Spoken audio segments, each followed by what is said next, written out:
Welcome everyone. It is Monday, March 18th. Welcome to the regular council session of Strathroy-Caradoc.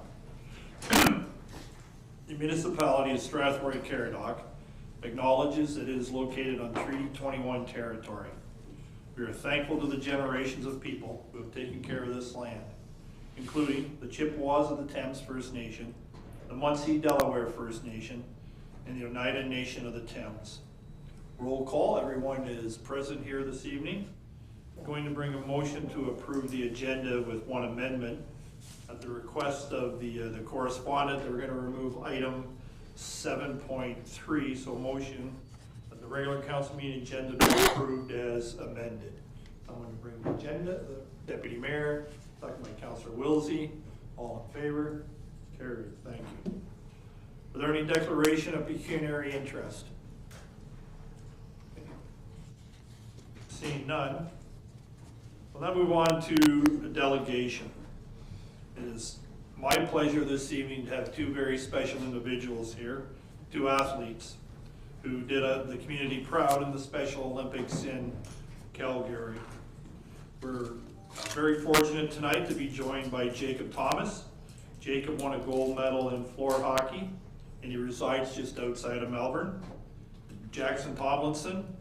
Jackson is from Mount Bridges and won the hat trick.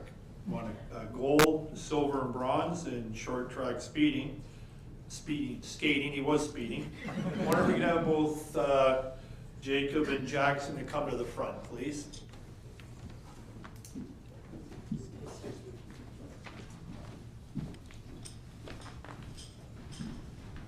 Thank you. Come on. Thank you. Thank you. Congratulations. Thank you. Should be very proud of you.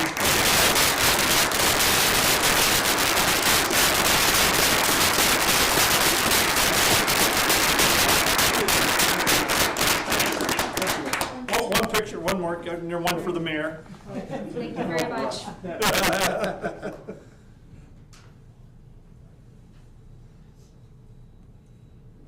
Thank you. Thank you, guys. Thank you. Thank you.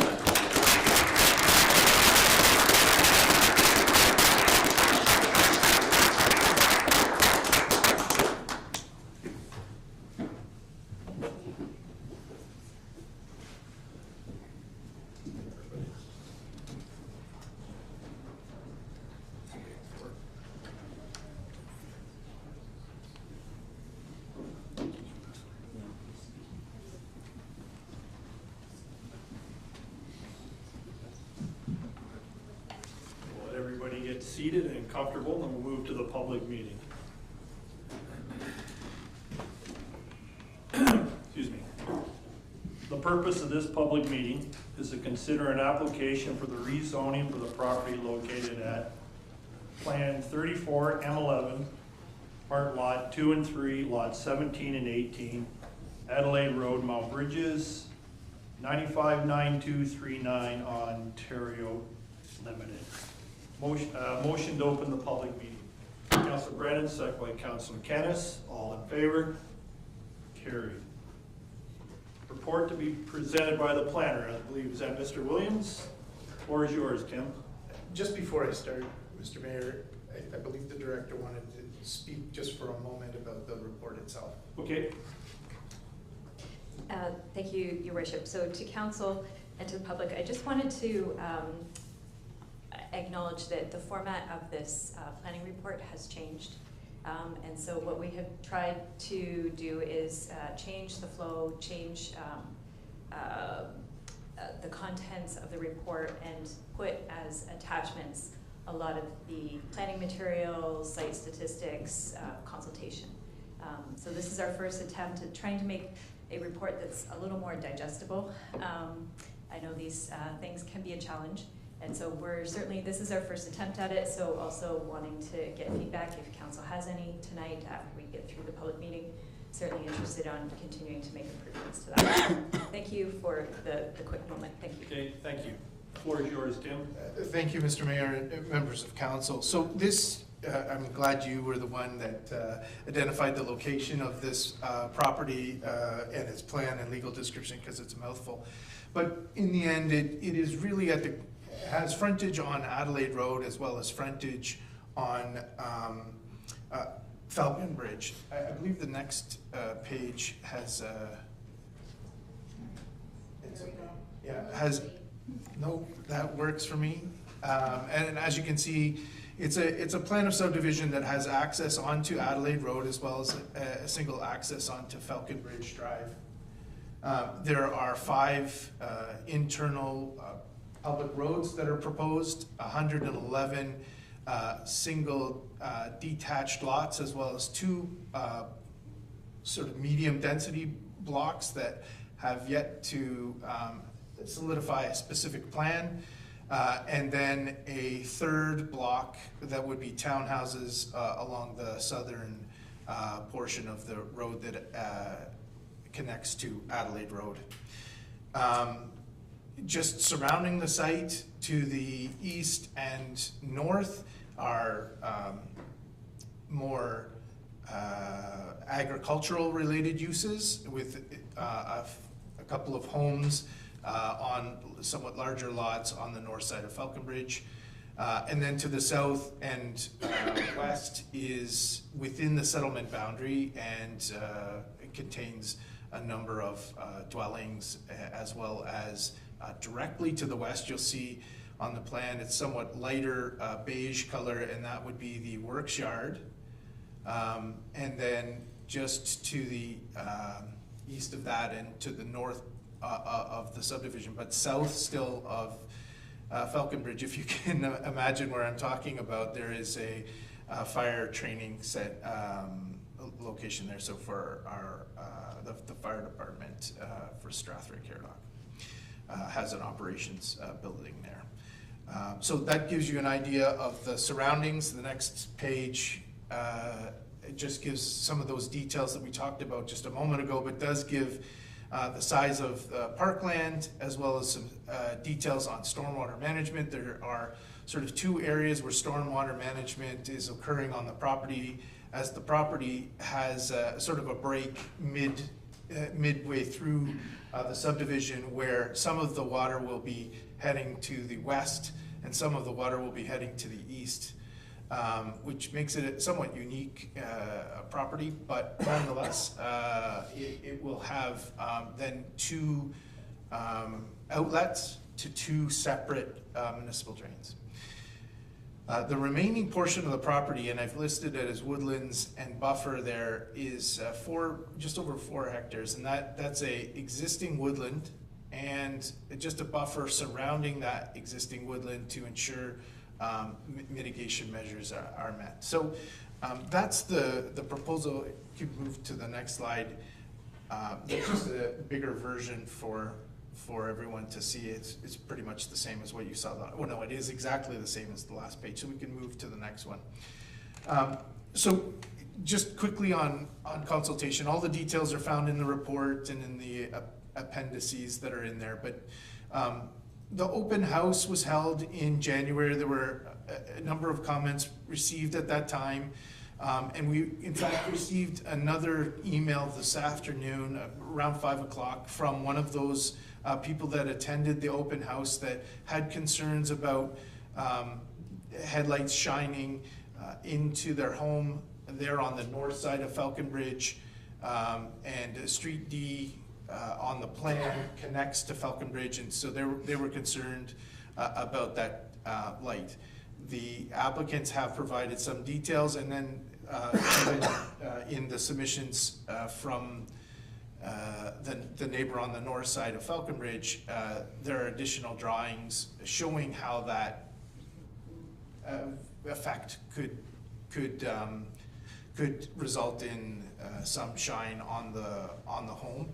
It isn't directly across the road. It is just to the west of that entrance, and so if you are making a left-hand turn, that's when you'd start to have the shine of headlights come across the property. There's a proposal in that document from 5 o'clock today that speaks to maybe changing the access point to Street C. This is the sort of thing that a public meeting brings out, and and we would want to have discussions with the applicant to understand how they may be able to address this, either by going forward with the proposal as suggested by the neighbor, or if there are other methods or ways to address it. We would then bring that back at when the final report and recommendation were to come forward. So staff and agency comments, there are a number. The details of things that we're still working on is to get a final details on service capacity. I think we're very close there. We just need confirmation from engineering staff. Stormwater facility modifications have been occurring over time. We want to get that finalized. Same thing with the noise study, natural heritage, and then a final version of the draft plan of subdivision. You see one tonight, just more technical matters need to be addressed, like signing the actual application, or the actual plan, and it shouldn't have all of those nice colors. It's great for tonight, for everybody to understand it, but when it comes down to registration, we need something a little bit clearer. So tonight is the statutory public meeting, and so we will hear additional comments from neighbors. I will note that beyond what I mentioned about the open house and that's the light shine, we also received correspondence from the neighbor to the east about the outlet of water from this site, and I believe they're here tonight, and I won't steal their thunder, I guess is the answer to. It is in the report, but also they're here tonight, so I'll give them an opportunity to speak to their concerns.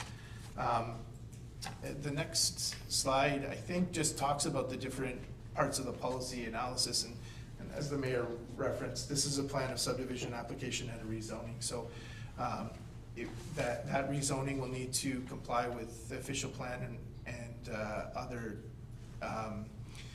policy documents. But at this point, what they're looking for is an R2 medium density and an R3 high density. High density for the townhouse blocks, medium density for the single detached homes. That's because these single detached homes would have frontages that are smaller than 50 feet, which we're asking for intensification, so that's in line with some of the policies that we have. There's a need for a realignment of the environmental protection zone. It doesn't line up with the actual trees on the ground, so that's part of the application. And finally, there are future development zoned areas that will need to be rezoned to open space to recognize the stormwater management. So that's it for that page. If we can move to the next. The next steps is obviously to take back any comments that are received tonight, speak with the applicants about changes or responses to any of those comments, and then put forward an evaluation report that would come forward to council once those discussions had occurred. I would note that then once the decision comes forward, that is something that the Strathroy-Caradoc would make a decision on the zoning. They would make a recommendation on the subdivision, and then the subdivision will go up to the county for final approval. So those are my submissions. Happy to answer any questions as we move through tonight. So thank you very much. Thanks, Mr. Williams. Excuse me. Is there any comments in support of the proposed rezoning? Seeing none. Are there any comments in opposition to the proposed rezoning? Yep, you come to the microphone and introduce yourself.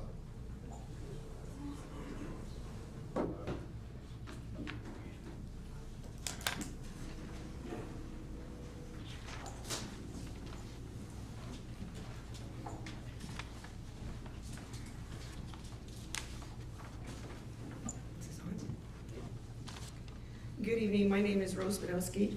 My husband Jerry and I own the property, 8779 Falcon Bridge Drive in Mount Bridges. It's adjacent to the Falcon Bridge Estates that you've shown up here. I'm here to state my objection to the changes in the zoning, as we are concerned about how it'll impact our farm operation. As all of you should be aware of our concerns, as we sent 2 letters in stating our issues of the proposed development and the potential developments adjacent to our farm and its impact on our family business. This issue has put much stress on our family. Our family is multi-generational, and we plan to continue with this, hopefully for more generations.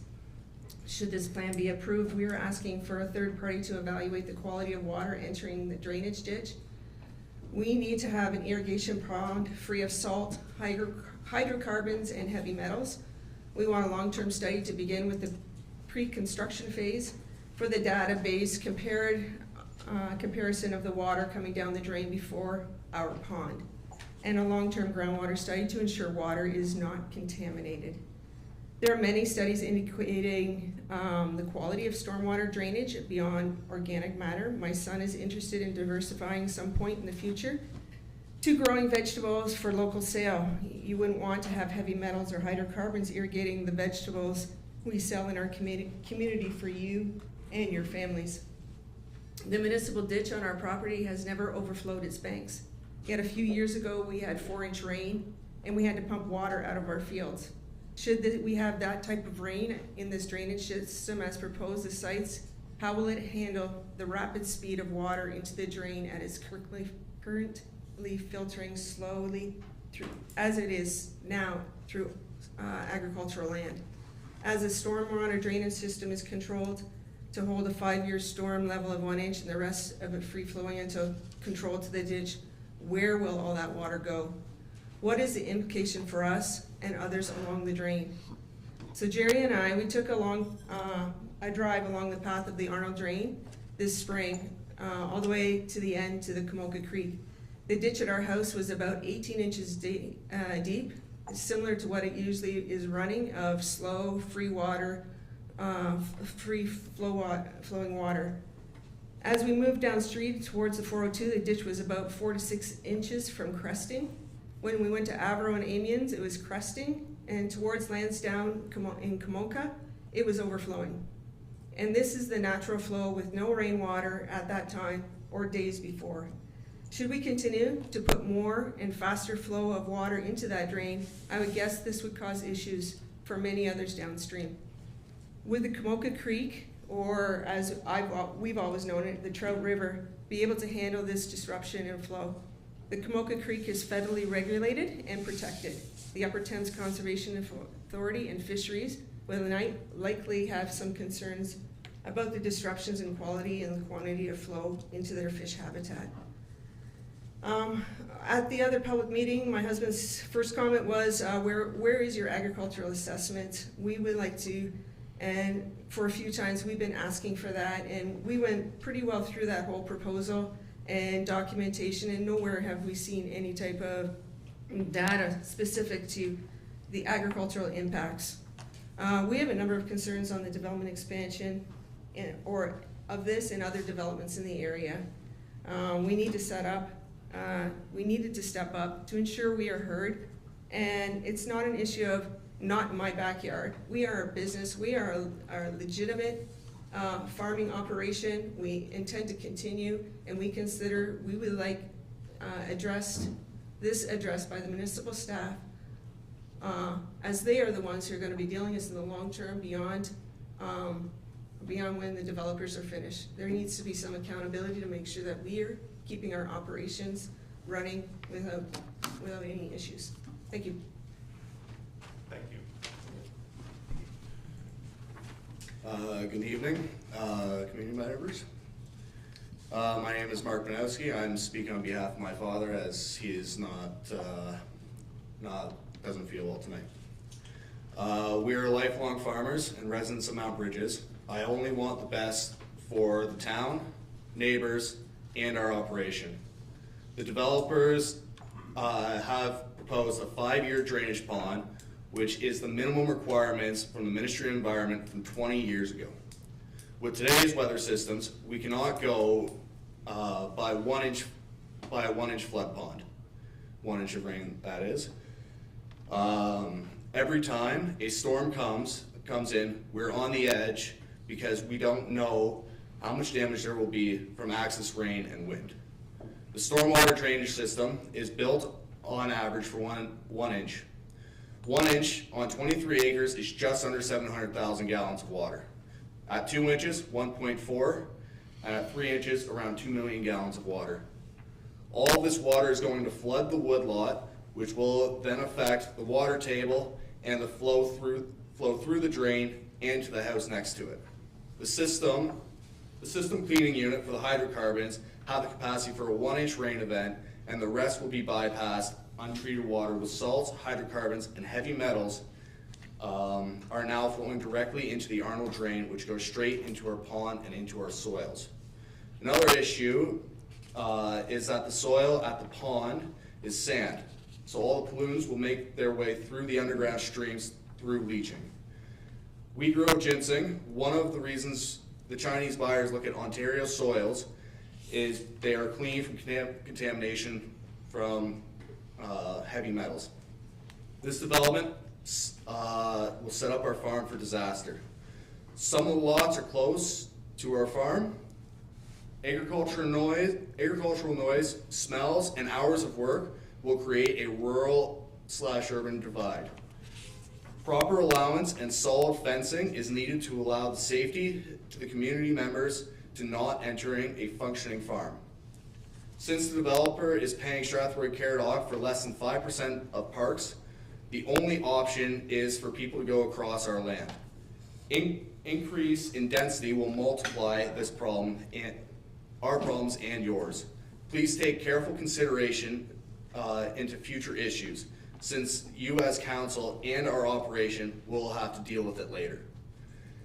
Make the developer put more minimum requirements to ensure it is not a future issue.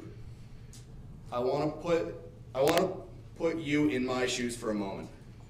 You have a drainage ditch going through your farm. You pay for it to be maintained, and rely on clean, safe water to benefit your operation. I think you would also be standing and fighting here like hell to protect it. We strongly oppose this development in its current form. Thank you. Thank you. You wishing to speak? Yep, go for it.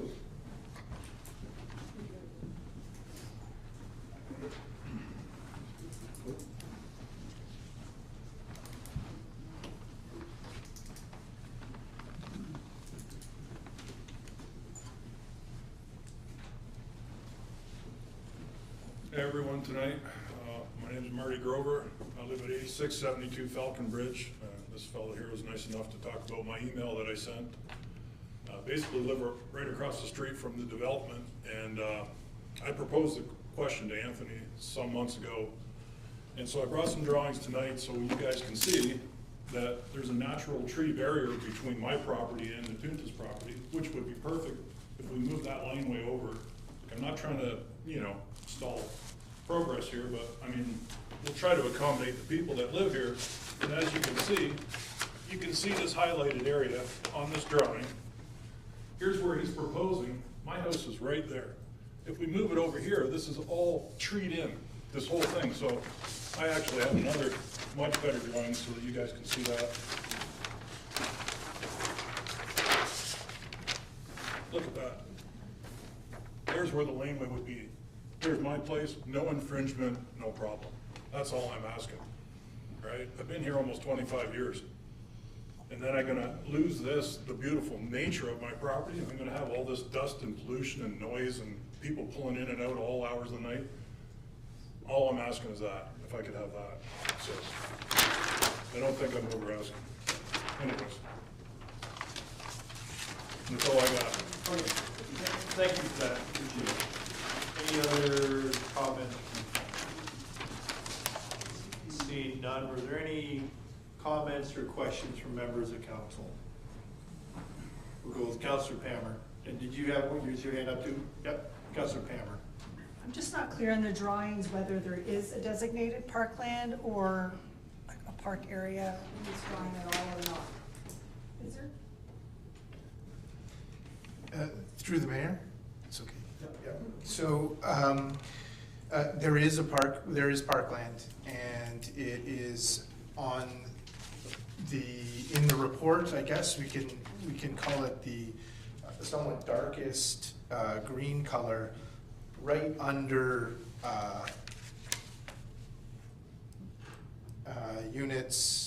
lots 68 and 69, so south of there's something referred to as Street D and Street C, so it's at that intersection. And this was the preferred location from Community Services just because it has a frontage on 2 streets. So that's the parkland area. It's under 4% instead of 5%, but the remaining portion is being proposed to be provided as a cash in lieu. I would also note that there are a number of other areas that are buffers, and they will be there will be the woodland area as well. That's a area that's on the plan here that is not a part of the parkland. So I'm just wanting to be clear that there's a darker area. It's not delineated the two areas, the park and the buffer area. I think that answers the question, but if not, I can add more. Yep. Okay.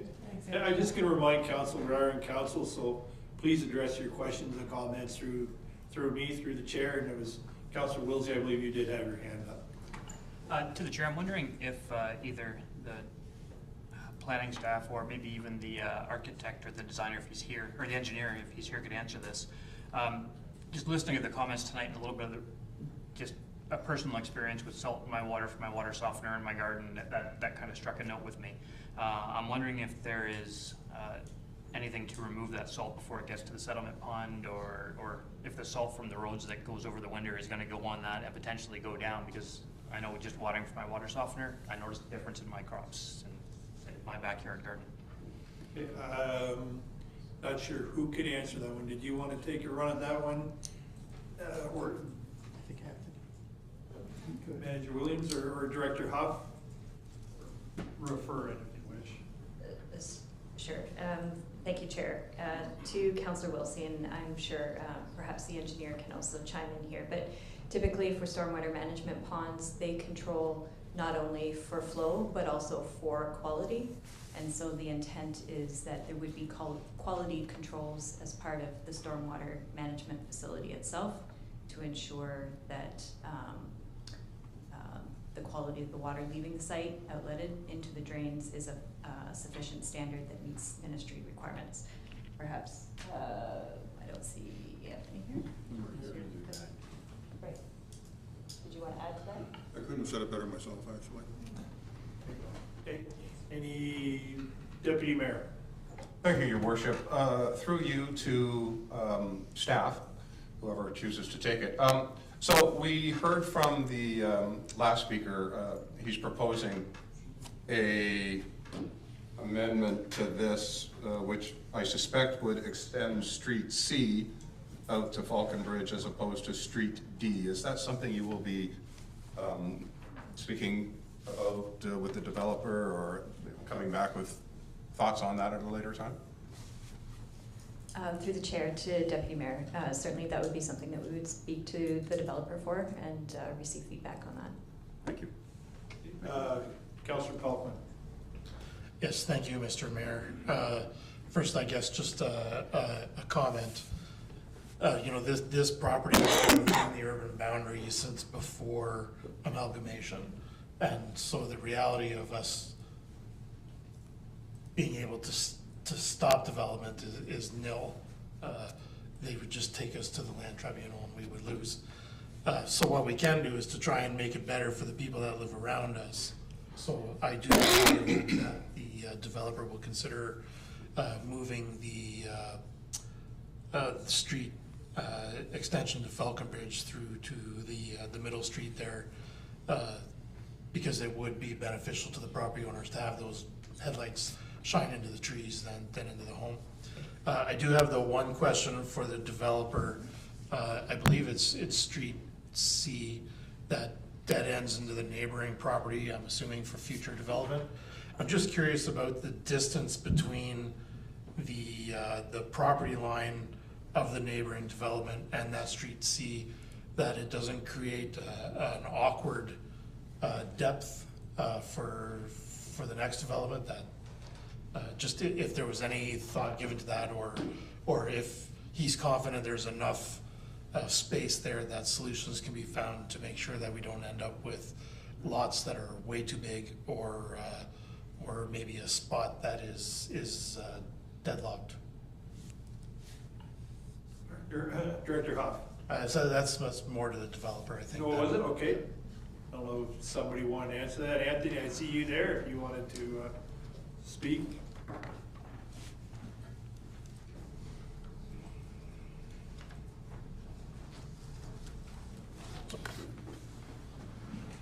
Good evening, Your Worship, members. This piece here. Yeah. Yeah. Okay. When turning the time machine back several years, we looked at the complete build-out of this property as well as to the lands to the south. And as a result of multiple iterations, we came to the conclusion that the street pattern presented here was in fact the most efficient from a municipal services perspective as well as from a transportation management perspective. The lands to the south could develop in a variety of different forms, and the road connection as proposed adjacent to the park, and I believe that's block 112 if my memory serves me correctly, that there's sufficient lands there for a road pattern and again multiple forms of different types of residential dwelling units. So we have a myriad of concept plans that would reflect the potential development of the lands to the south. Any other? Councillor Hippel. Thank you, Mr. Mayor, through yourself to, actually, I'm not sure, one of staff. So when we know that this has been, we know this was going to be developed at some point. We know it's been sitting there for a long time, and there's been a lot of work done on it. But at the same time, we also know that just as long as that's been there and ready to be developed, we also realize that our farming community is extremely important and has been there just as long, if not longer. So I guess I ask if you can really look into what our both presenters ask and see if we can somehow come up with some viable solutions to make their lives, well, to make farming. I mean, we don't want to lose our rural area. We don't want to lose our farming community either. So it'd be nice if we could somehow make it viable for both. I guess that's not a question, that was a comment, sorry. Councillor Brennan, and we'll... Just a quick comment. To follow up on Councillor Hippel's remarks, I really appreciated the manner in which the presenters indicated that there's a unity of purpose in trying to preserve the purity of the water running off from the urban area into the rural area. The quality of the vegetables, the purity of the food produced, I think is in everyone's best interest. And all I can emphasize on the developer is that I certainly would appreciate anything they can do to go beyond ministry minimums to make sure that any ponds are beyond the capacity of the minimum set out years ago, and that to make sure that the monitoring of flow from these ponds off the roads into an agricultural drain is monitored in such ways that we can be assured that the purity of our food sources are not contaminated by urban development. I think that's the least we can do. So I'll be very interested to see in future iterations what measures have been taken by the developer to mitigate the concerns of the surrounding agricultural community of the purity of the water that's going to be flowing into their property for to produce good food for everyone. So I think that was really well presented here this evening, and that's something I really hope we see the developer get creative with and go beyond the minimum so that we can, in good conscience, have a development that doesn't negatively affect the farming community. Okay, thank you. Seeing no other comments, and I echo both Councillor Brennan and Councillor Hippel's comments. Motion to close the public meeting. Councillor Kennis, second by Councillor Hippel. All in favor? Opposed, if any, carried. Motion that the subject report BBP 2024-27 for the draft plan of the subdivision be received for information. Motion to receive the report. Deputy Mayor McGuire, second by Councillor Kennis. All in favor? Opposed, if any, carried. Thank you for your time tonight, folks. Next is the approval of minutes. There are two meeting minutes in front of us to be approved. First is the regular council meeting minutes. Second is the finance committee minutes. Before I receive, motion to receive them first. Sorry, yeah, Councillor Brennan. Oh, certainly to receive them, but I To have receive them, Councillor yeah, I have to Brennan, make some comments. second by Councillor Pammer. Any questions or comments? Councillor Brennan. Thank you, Your Worship. I'd like to speak specifically to 6.2, the Finance Committee meetings of March the 4th, 2024.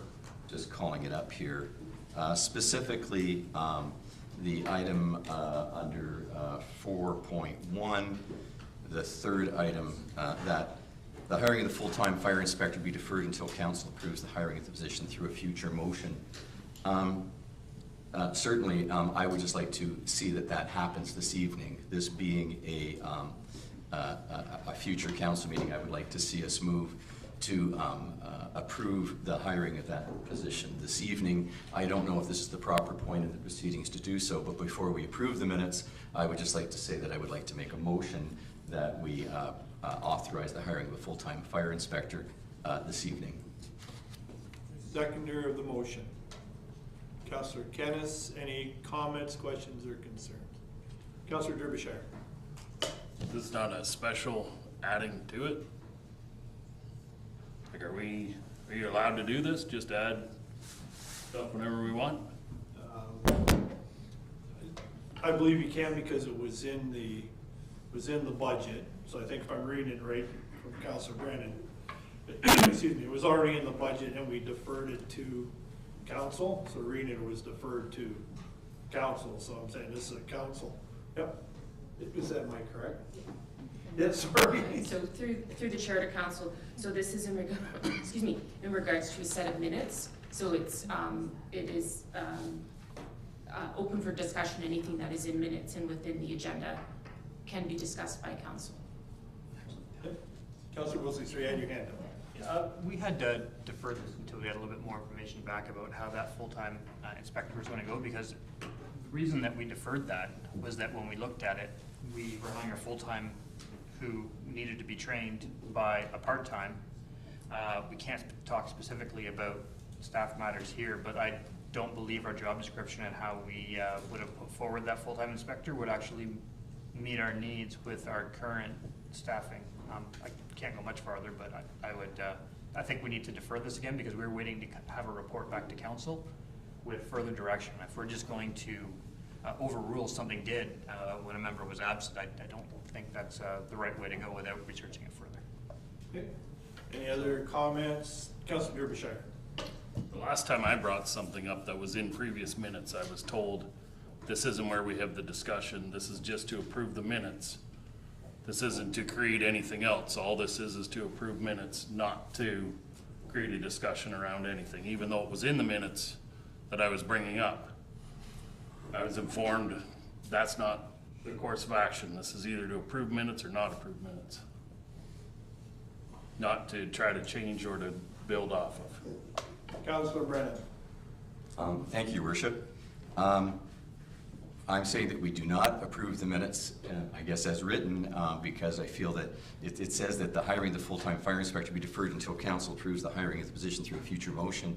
This is a future meeting of council. I am making the motion. I would like to ask for a seconder. I believe it was already seconded by. I think it was. Just sort of, I think Councillor Kennis. Yep. One more, then we'll go around. Sorry, Councillor Derbyshire. So the motion can be made to not accept the minutes, but I don't believe you can then make a second motion to approve something off of this. Yeah, just give me a minute to confer with the clerk or the CAO.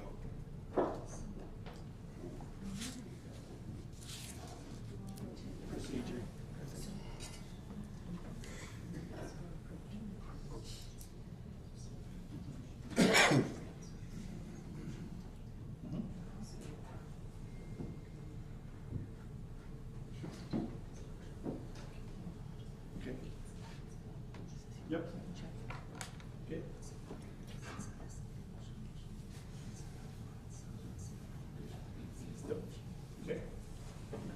just for clarity, just for Councillor Wilsey, the initial motion didn't request a report, it was just to refer it to future council, so that's the first.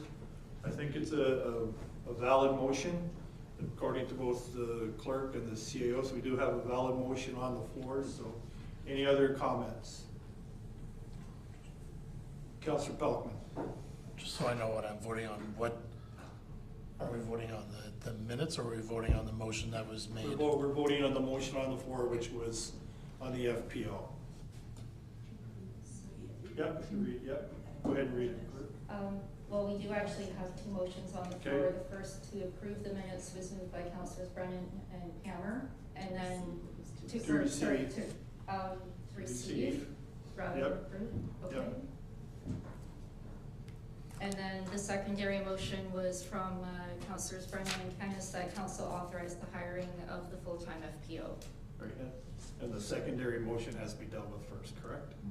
Okay, so we'll deal with the secondary motion first, which is to approve the hiring of the FPO. Councillor Wilsey. So just for clarification, and just so that everyone can understand, we've got a full-time fired, an FPO, which we were talking about hiring on this motion. In the initial motion, we talked about deferring that because we had a part-time. We no longer have a part-time.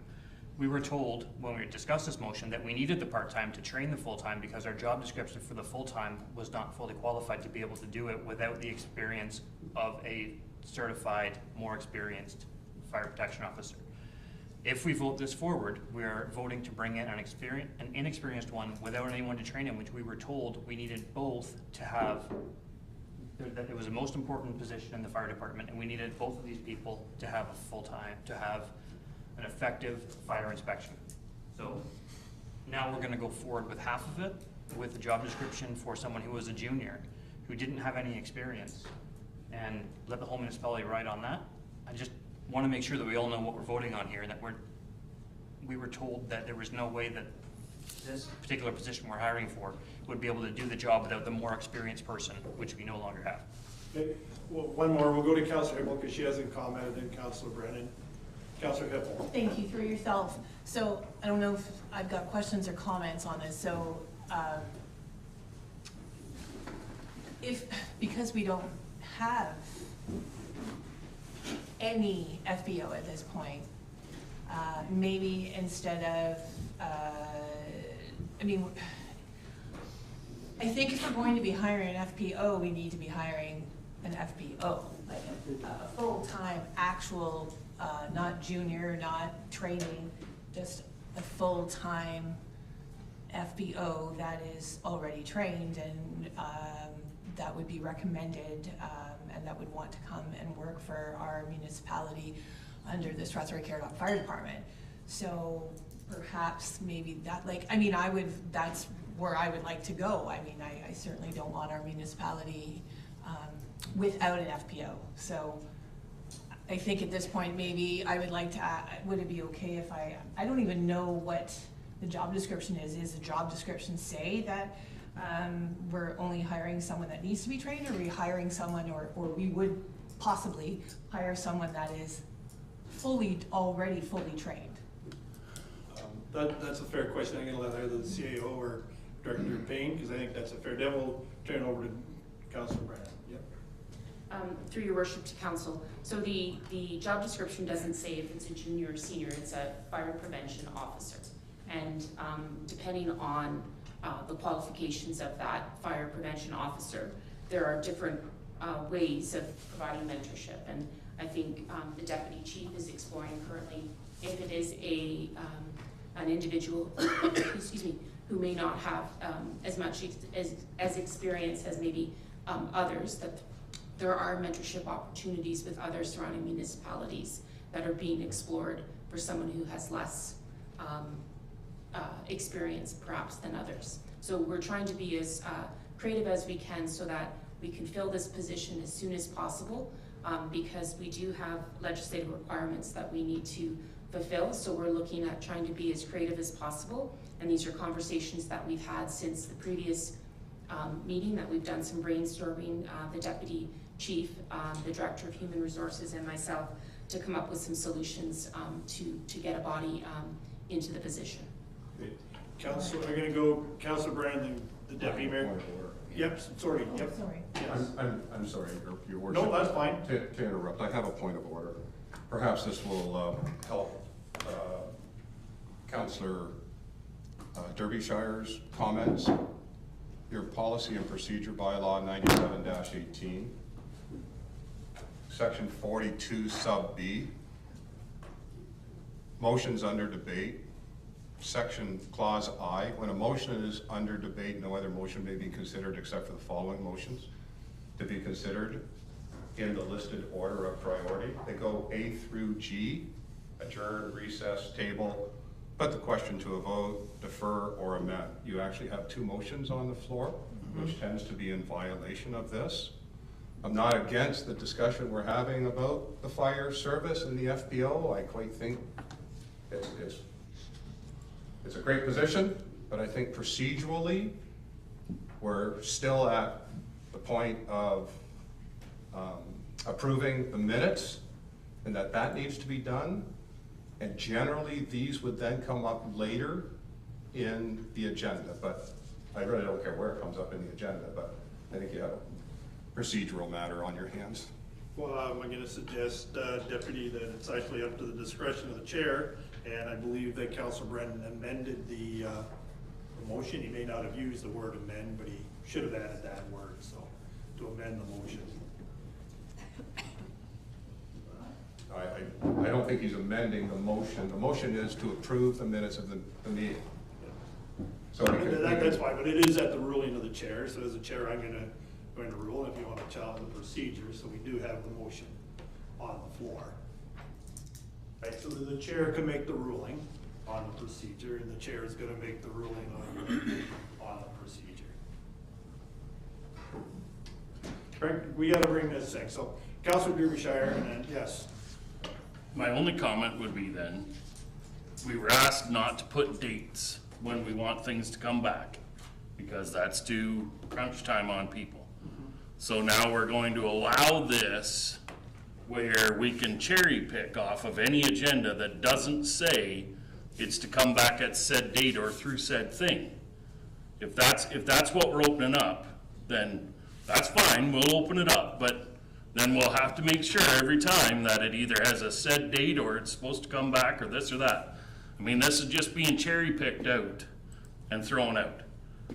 I mean, if you wanted it to come back, there's lots of times to put it on the agenda. That's my point. Point well taken. Councilor Brennan, then I can bring it to a vote. Yeah, I guess my point would be, was at the time that this motion was made, we had a part-time fire prevention officer. Subsequent to this meeting, when this motion was made, we no longer have one. So conditions have changed. We don't have a fire prevention officer, and we urgently need one if we are going to have vulnerable occupancies approved, if we're going to have fire protection for migrant workers. I mean, we need to have this done as quickly as possible. And it's the urgency of this, of not having an FPO at the moment, that I think pushes me towards making the motion. That's all. Thank you. Okay, thank you. So we've got our, Councilor Willoughby, we're gonna bring this to a vote. So we've got around on this one. So we're gonna vote on the amended motion, which is, please read it, clerk.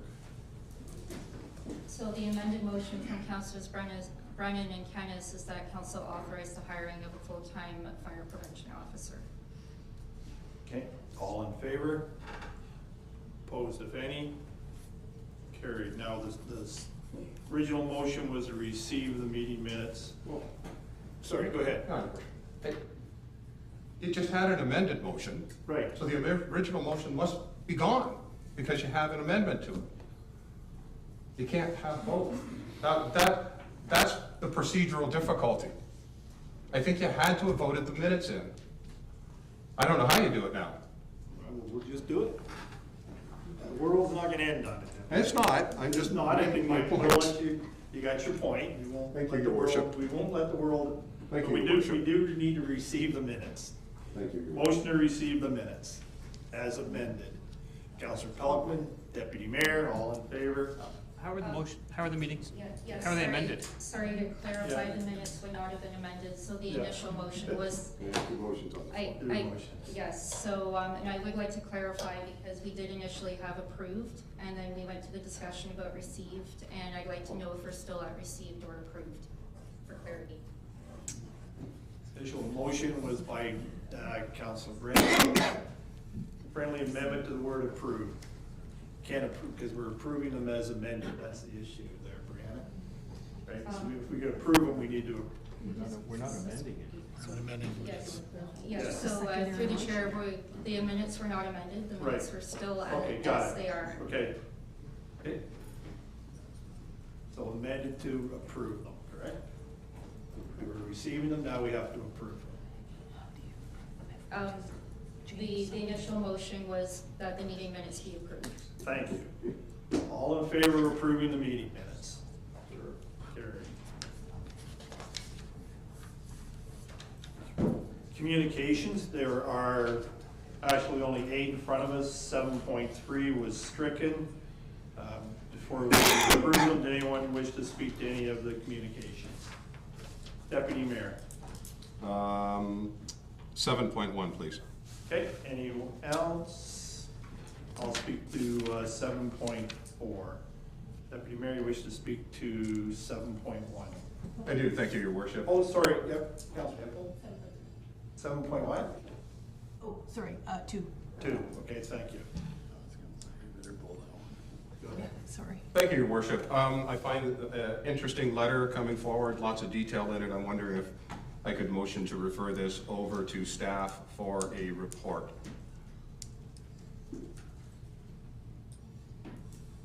And I guess report and recommendation from them. Okay, you were making a motion, someone to give a second for your motion. Councilor Pug, were you seconding that? Okay, any questions? Okay, all in favor? Carried. Councilor Hippel, 7.2. Yes, sorry, I was still on, I was looking at 7.3, 7.2 together. Anyways, okay. So 7.2, I actually just had a question. So have we done this before? So the Strathroy Lions are what their proposal is to us, and I don't know if this is something we've done before. Do we do this now? Is this setting a precedent? Although I think the Lions do so much good in our municipality, I really don't know. I wanted to talk to it because I really don't know what the procedure is in anything like this for the market moving forward. Did you want to comment on that, CAO? I believe Director Lilborn is prepared to speak to this piece of correspondence. Thank you, Your Worship. Members of Council, we do have, the market has taken several different versions of the market. So it used to be run by volunteers at one point in time, and there would have been opportunities for service clubs at that point to come and go. There's been opportunities in previous versions as well, back, I'm gonna say, prior to the market taking it over 100%, where there was a hybrid of volunteers and municipal staff. Now that the municipality's taking it over, we set our fees. Our fees are then brought to council for approval and accepted via bylaw. So currently there is no waiving, or staff don't have the ability to waive a fee. And there's no discounted rate for not-for-profits or service clubs. We have a number of not-for-profits and service clubs who come to the market. And then saying, you made the comment about it being a precedent setting. That's very possible for that to occur if council was to accept this evening. Paul, Councilor Hippel. Yeah, so I wasn't asking to send this in any direction. I was just curious because I have never seen this come up before, so I just wanted a little information on it. Thank you. Councilor Pamela. Yeah, I would just like, through the chair to the director, recommend that we take this specific request, but also look at, the impact in service clubs in general, take it back to CDAC. At the last CDAC meeting, we discussed putting the market on the CDAC agenda since it is a municipal community activity. And I think that that would be a good place to have the discussion at CDAC and see if there is some sort of, again, discount or something that we want to do, and we can make that recommendation back to council. Thank you. Any other comments? Councillor Pelkman.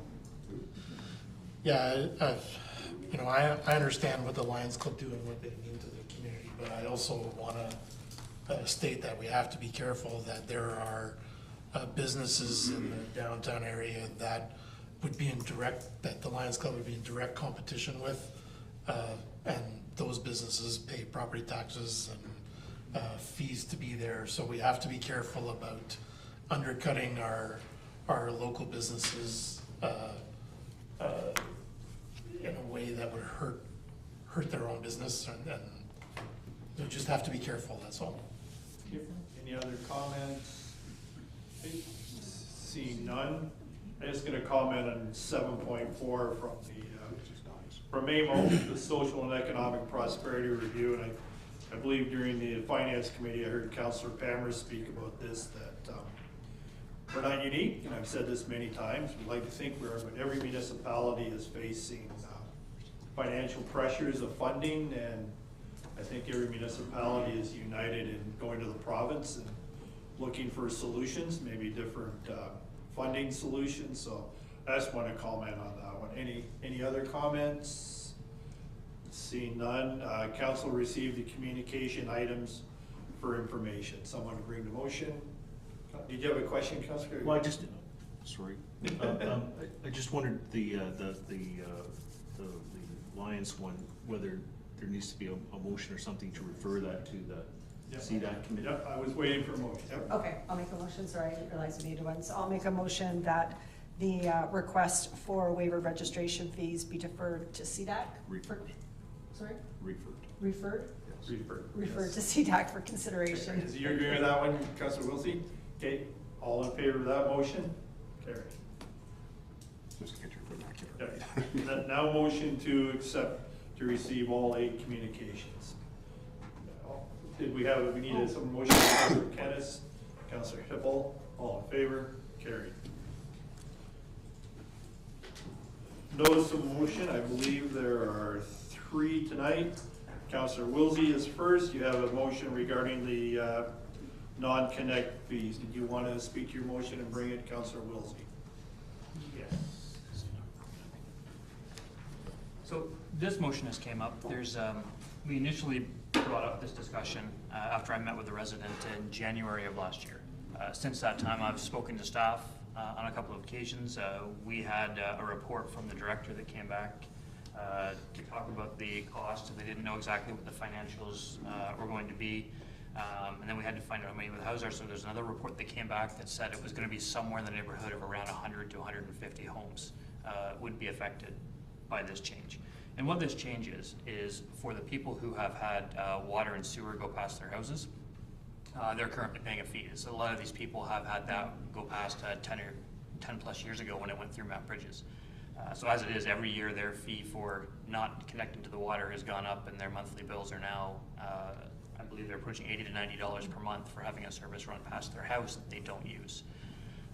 My motion, which should have minimal effect, it's 100 houses on $2 per month per year is a pretty minimal effect on our budget going forward, would be to have those fees frozen at the 2024 level so that the people who are not connected will stay at the current fee rate until they have to connect. So it doesn't affect a lot of houses. It's not really affecting our budget, but I believe it's something that would be appreciated, especially for those residents who initially were paying $20 or $30 a month to have something not connected, are now paying $80 or $90 a month to have a service run pass that they're not using. So that's my piece on it. I just got one question real quick. Was that just was that the entire municipality? It was the entire municipality. Okay, It was somewhere between 100 and 150 homes over the municipality. Okay, fair. Councillor Hippel. Oh, actually, I'm sorry, I am in total agreement on this. That's all I was going to say. Thank you. Any other? Councillor Palmer. I just have concerns about it being so open-ended and long-term.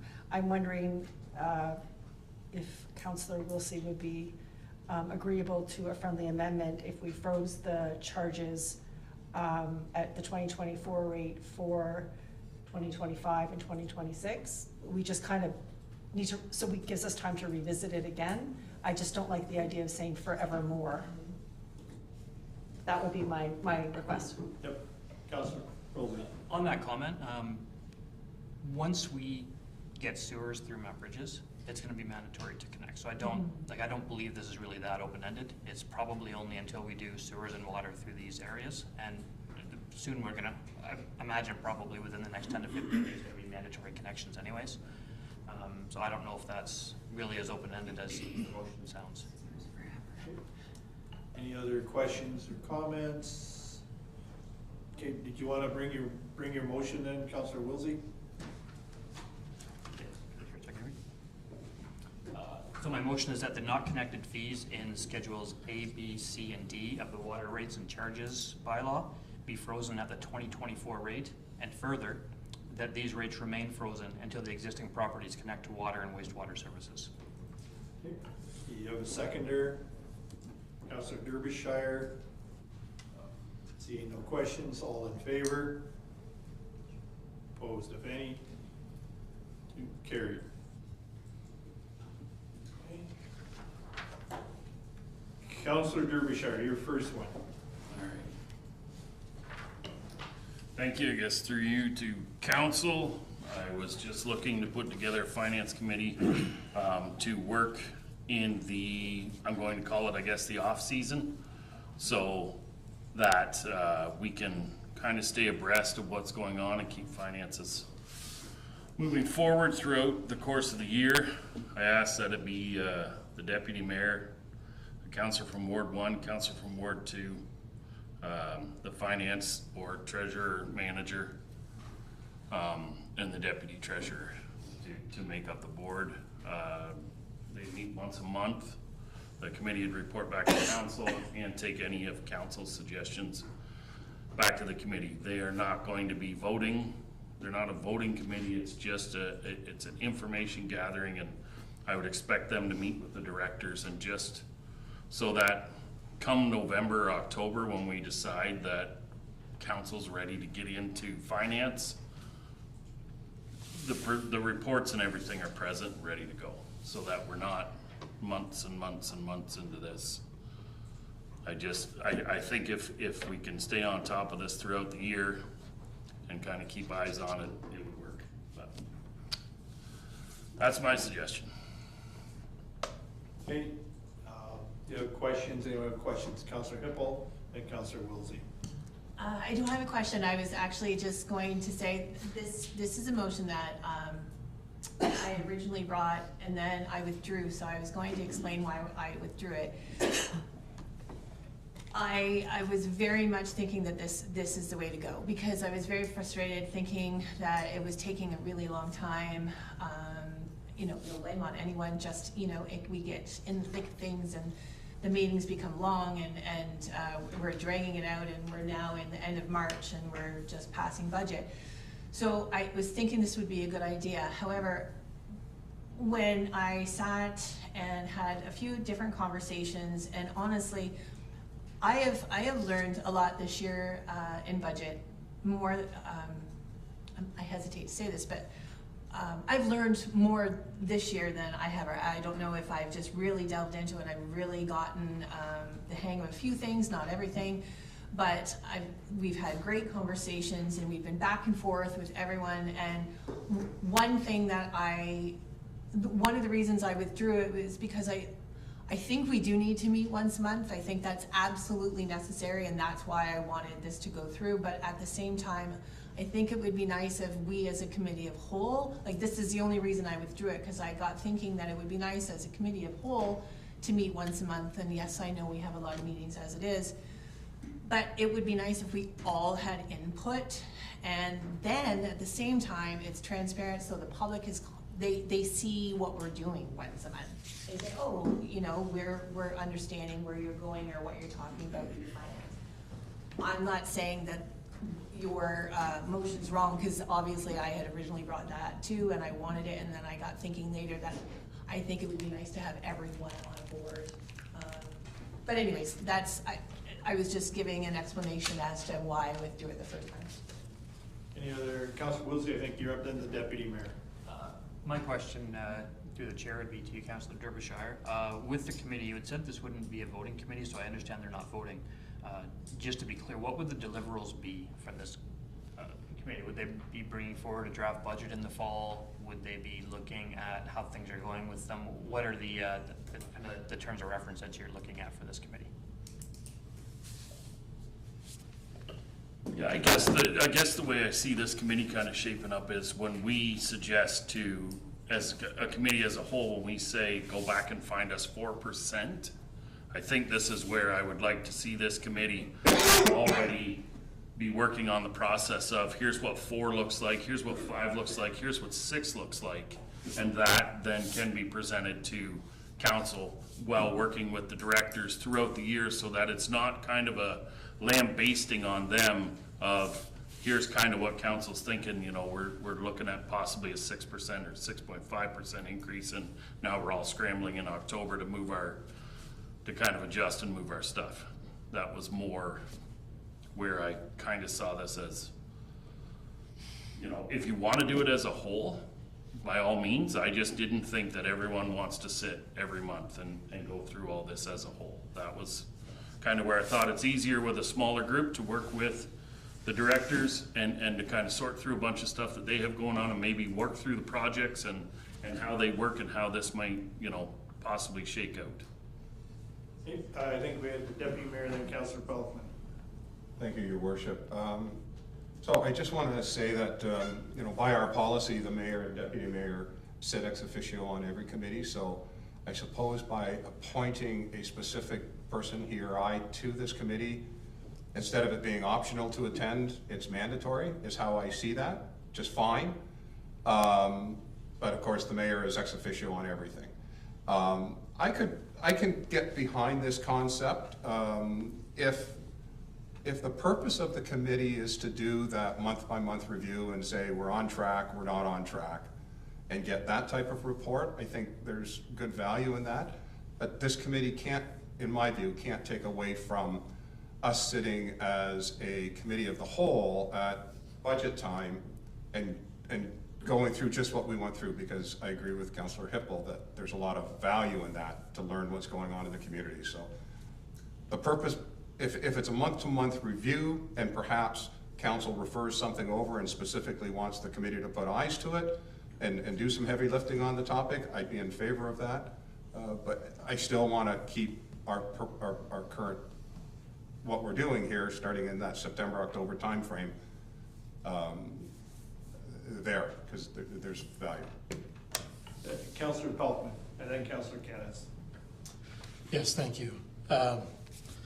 So I would be very much opposed to a committee, a small number of councillors coming up with a draft budget. I would feel that would mean that a lot of different viewpoints are shut out of the process.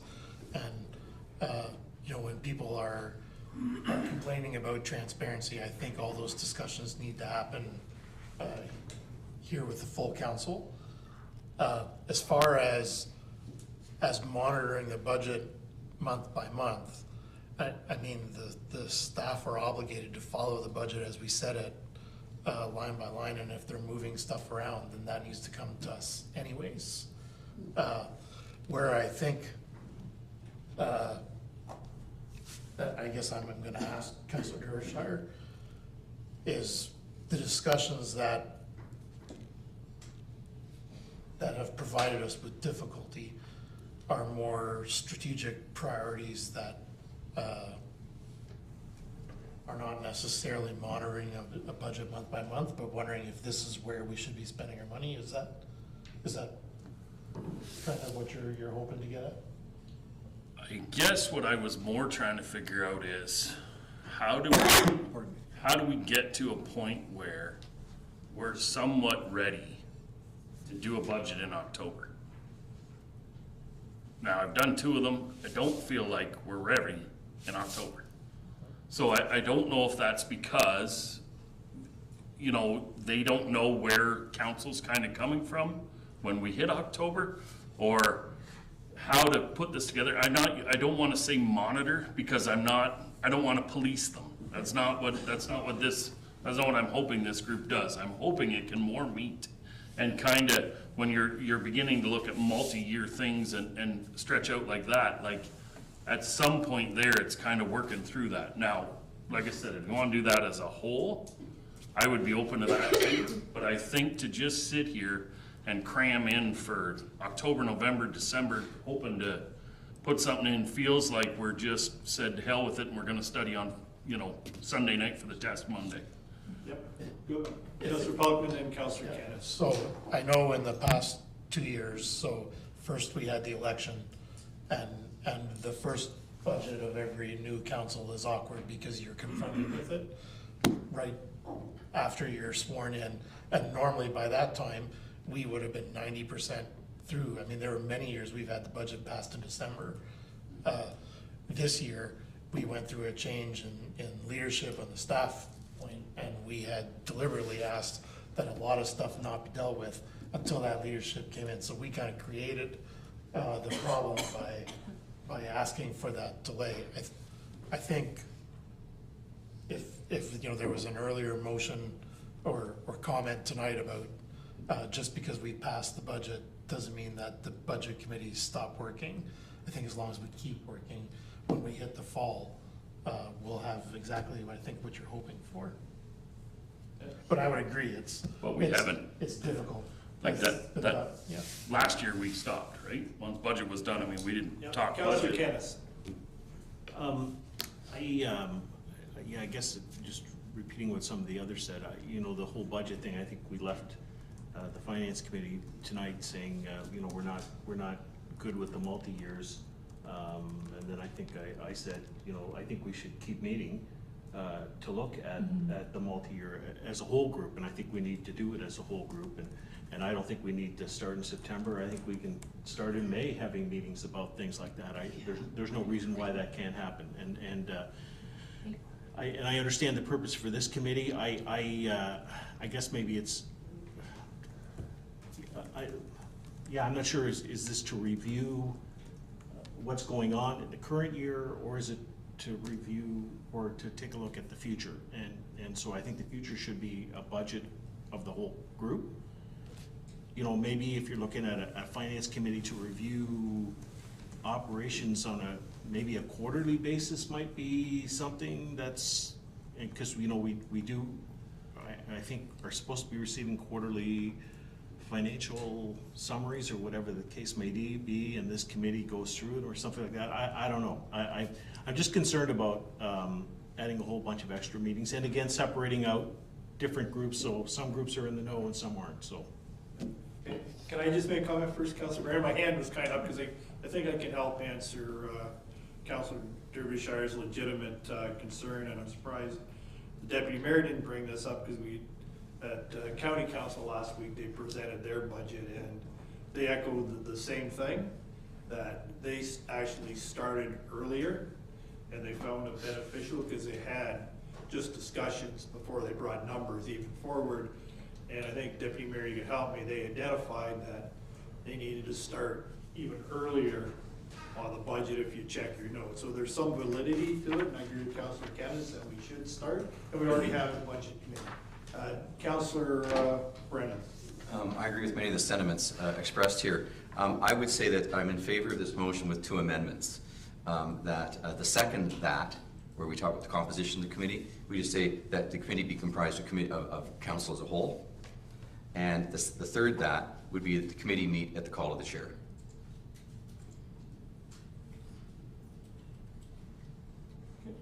And I'd be suggesting that as an amendment to the motion. Councillor Derbyshire, so back to you, that's a friendly. Excuse me. Oh, you didn't have a seconder, Councillor. We'll get a second. Did somebody, Councillor Palmer seconded your original motion, Councillor Derbyshire. Now you have a friendly amendment from Councillor Brennan. Yeah, it's not that I'm opposed to it. Where it's driven from is when we asked last September to start early, we were told no. we don't need to do that, we're all prepared. And then we get there and it's like, we're not prepared, we're sending shit back, sorry, pardon my Yeah, French. pardon your language here, Councilor. We're sending things back, we're doing this, we're doing that. So my thought was, I don't want to force anybody to sit here longer than they have to or go to meetings that they do not want to attend. So this is why I thought, if you don't want to be on it, don't raise your hand and put it on. Perfect. If we're all in agreement that we're going to meet as a whole once a month to discuss finances with directors and this and that and see where we're at and move forward, I'm fully with that. Okay. I did amend it though to the third one being at the call of the chair, as opposed to once a month. Councilor Derbyshire. Yeah. Adam, who's the chair? Well, you can vote on it. I was gonna mention that. It doesn't have to be the mayor. It's voted on by council. I read the procedures on that one.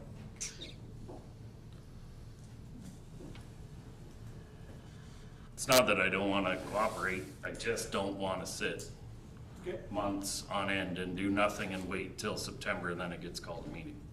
Okay, that's fine. So you accepted the first friendly amendment of the committee of the whole? Yeah, I will accept that, and we don't have to start meetings until May, if that pushes it back a bit so that you get a little bit, but, I mean, we're talking multi-year, supposed to be starting in September, so, like, I don't to me, We're all in agreement, actually. We're all in agreement. We need to start early. Yep. And did you accept the friendly amendment? You seconded, Councilor Pammer? Did you affect the one to committee of the whole? Yeah. Okay, any other? Did you get that? Yes, so to clarify, Councilors Derbyshire and Councilor Pammer, you've accepted the one friendly amendment regarding that the committee be comprised of council as a whole. And the second amendment was not your preference? not my preference, if that's. Any other comments? We have a second motion as amended. And, sorry, Chair, just to clarify, so that clause would remain that the committee meet once a month with the directors of departments to gain an understanding of where the municipality is at throughout the year. So that's where we're at. Okay. Well, at this, sorry, you're probably gonna say the same thing, right? Well, like, what are we gonna meet, and I don't wanna add another night to it, like, so if we're gonna say we meet an hour early as finance committee on one of the Mondays that we meet, then I'm okay with it, but if we're gonna set up a whole separate night to come in to do it, then Why don't we work on everybody's those busy. details? Okay, yeah, 'cause we're gonna get bogged down, so we have to move. Yeah, I would just say, this is kind of what I was saying, like, if we're gonna do this, and if we just wanna come in and like the quarterly report, and we look it over and say, oh yeah, well, we're in good shape, perfect, let's move forward. Okay, Off we folks. go. Yep, we've got a lot in front of us tonight. We have a second in motion in front of us, all in favor? Opposed, if any, carried. Your entire motion, except that. Yes, there's only the one amendment there, Counselor, was committee as a whole. You're up again, Counselor Derbyshire. What am I on to now? All right, where is it? Okay, so I did, sorry, through you to council. I looked through bylaw 0718, and I don't know if you guys got it. It didn't get attached here, but it did get sent out to the rest of council. I'm not looking to rewrite the book. I just think there's some things in here that should probably be changed. I mean, first off, that the makeup of our fire department is no longer a chief, a deputy chief, 3 station chiefs. Obviously, we have a chief, a district deputy chief, a deputy chief, and now a fire prevention officer and possibly inspection. So there's just some small parts in here that need to be kind of changed. There is, if I have it here, it is the responsibility of the fire chief is to report to council through the CAO, which I don't know if that's how exactly we would like this set up. I think, as a director, I think he could report directly to council, which might maybe get him more floor time or them more floor time here with us as council as a whole. The other part was, it does state that that the fire chief is the HR for the fire department, which in my thought process, I would think we have an HR set up for the whole municipality. I would think with his approval that he would be the HR for the fire department too, not just the chief be their HR. That was just a few kind of things that I thought, maybe this needs to be looked at, reviewed, and refreshed. Any questions of Councillor Derbyshire? Councillor Pelkman? Not a question, just a comment. In my time as the chair of the Police Services Board, and in many ways the two mirror each other, and in many ways they don't. Volunteer versus paid. There are obligations set out by the Fire Prevention Act, or Fire Prevention and Protection Act. And I'm just a little bit leery about passing a motion. I'm not saying that it can't be refreshed and updated, but I'm not exactly sure what the reporting structure should be, who the fire chief should actually be responsible to. I did ask the acting fire chief, and he wasn't 100% sure either what the act actually stated. I was reading the act yesterday, and it says that council definitely hires the fire chief, but doesn't specifically state who the fire chief reports to. And I know in the Police Services Act, there's a definite division set between what council can dictate to, so that there's not interference from council on the responsibilities set out by the Police Act. And so I just don't want us to get into a position where that potential occurs with the fire chief. I want to make sure that he's able to carry out his duties as the act presents itself without, I don't want to say interference, but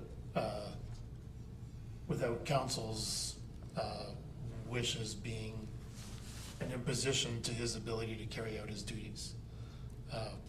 But I do agree that probably our bylaw needs to be refreshed and updated. And we do have later in the agenda the board that the deputy chief suggested that might be a good task to send to that board to review the fire bylaw and see what recommendations should come out of that. Deputy Mayor. You just stole my thunder, Councillor Pelkman, but that's exactly what I was going to say. Great purpose for your fire services board if we move that forward. Okay, Councillor Cass. I guess maybe just repeating some of the, I'm okay with it if it's a review of the current bylaw to see whether it's in its most modern state.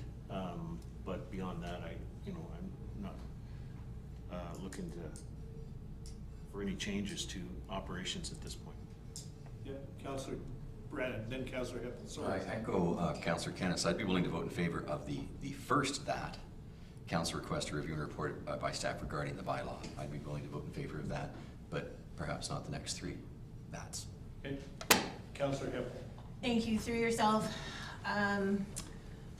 So I'm obviously I'm a firefighter, and I don't know what the provincial mandates are, and I don't know what the fire marshal's office, I don't know what the requirements are, nor do I want to step on toes, because that's not my job to do that. I don't understand it, nor do I want to be able to go into the thick of things. However, I do agree with, I think that since we're putting, hopefully, down on our agenda, putting the board together, it just seemed to fit in perfectly that if we need to review and tweak and go through all of those things, I think that I think that works out marvelously. As for the rest, it worries me only because I mean, I don't know anything. I mean, the provincial, the act that comes down provincially, what they mandate, I would never want to trump that. So, yeah, that's my only comment. Yeah. We're going to Councillor Pamela. She hasn't had a chance to speak yet, Deputy. Just following up on Councillor Hippel's comments, I agree. I don't know a lot about different reporting structures of fire departments, you know, service levels for fire prevention inspections, but I see what's being asked here as a report. So I don't think there is any harm in the report giving us that information, comparing us, how are we doing, maybe comparing us to municipalities of similar sizes, or to look at different, what different department or different communities are doing. So I have no objection to getting a report to review these things. I think these things are good to be reviewed every once in a while, and would also serve as educational purpose too as to how we're doing.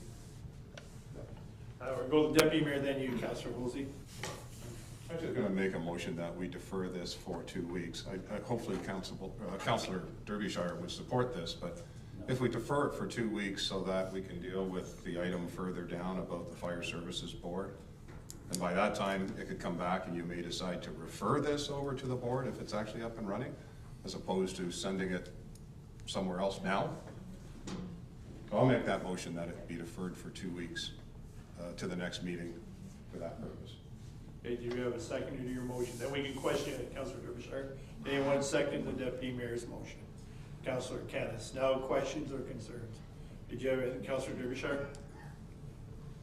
Well, I guess that I'm gonna say, when I read what the board is supposed to do, the board is not to be in operations, not to be in anything, not to do, like, essentially they are to promote the fire department. But we haven't put those terms in yet. But the term, you're asking me to postpone this so that those terms can go in, so that can possibly get, I'm asking here not for 5 people that just joined a board to review what's going on. Like, I'm more looking at what we have going on here. I mean, even when I say the fire inspection thing, there's 2 lines there that says our minimum will be we are only going to do this level of service. The next line says it's at the chief's discretion as to what level of service we decide to do. I don't care what level of service we do, but those are 2 lines that should not be in the same sentence together. Either the chief decides what we're doing, or this is our minimum level and that's what we're doing. Like, I think in here, I shouldn't say, because I don't even know what the board, when I read through the board, what's coming up, it seems to me like it's not about being involved in any part of what the fire department's operations are. So I think some of this clearly states what their operations are. Like, I don't know if that's the right route to ship this over to the board to decide. Right, well, let's put it to a vote, Councillors. We have a second motion. Sorry, Councillor Woolsey, sorry, hand there. I had the comment for the other one, but it still fits just as well for me. Listen to the comments around the issue. I hear a lot of, I don't know what this is going to do. I don't know what this is. And all we're asking for is a report to review it. If the reason that we don't want to approve the report is because we don't know what the answer is going to be, or because we don't know what the information is, that sounds like a really good reason to have the report if we don't know enough about it to decide. As far as Councillor Derbyshire, we look at this other councillor, when I read the terms of reference, and we haven't put this other council forward, so deferring for 2 weeks, I don't know how much that actually matters, because we're talking about things that no one on the council seems to understand, and they're afraid to get a report of, is what it sounds like. And that's all the comments I'm hearing, is I don't know what it is, and I don't want a report. That seems like sticking our head in the sand and not a direction that we should be going on. All right, we gotta go, we gotta hold on, we're gonna bring this motion to a vote. So Councillor Pugh, if you get a comment on the motion to defer it, then we'll bring it to a vote. I don't have a comment on the motion to defer. Okay, so you have a second motion in front of you by the Deputy Mayor to defer this for 2 weeks. So all in favor of deferring? No, got a motion? Yeah, sorry. All in favor of deferring 2 weeks? Okay, opposed if any of deferring? Okay, Sorry, Councillor Talkman now. Yeah, so I would ask then if Councillor Derbyshire would be interested in a friendly amendment to drop the second portion, which is the reporting portion of who the fire chief reports to. But I'm okay with the rest of asking for a review of that. Yeah, go ahead, Councillor Derbyshire. All I'm asking for is a review of the whole bylaw. They asked for some points as to what I wanted out of this. In here, a lot of the time says to report to the CAO at the discretion of what council said, or this, that, or the other thing. I just want, I more would like some clear definition as to what we're doing. When you actually read that bylaw, there's a lot of stuff that is a gray area that I think we can just clean this. I think it could be cleaned up fairly easily. I'm not head hunting anybody. I'm just looking at this thing and thinking there's stuff that should be cleaned up and put into place. Like I said, our fire department makeup right now isn't what we're even hiring the fire prevention officer does not say that in here, that this is our fire department makeup. All right, so why don't we do this? We've talked this one. Did you want to bring your motions as a whole or as one? I'll just leave them as a whole, or you can vote them as just leave them as a whole and it'll go how it goes. Okay, so you have for those 4 motions in front of you. All in favor of the 4? We do need a second. Sorry, I thought Councillor, did you second already, Councillor? Yeah, Councillor Wills already. Did I do it or did Donna do it? No, you did. You did. Okay. Okay. Perfect, thank you. So we have a second motion for the 4 motions in front of us. All in favor of the 4 motions in front of us?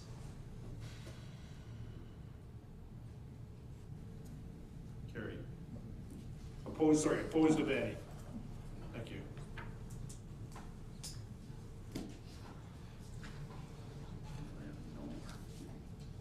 Next one is not to be voted on. We'll now move to legal and legislative services.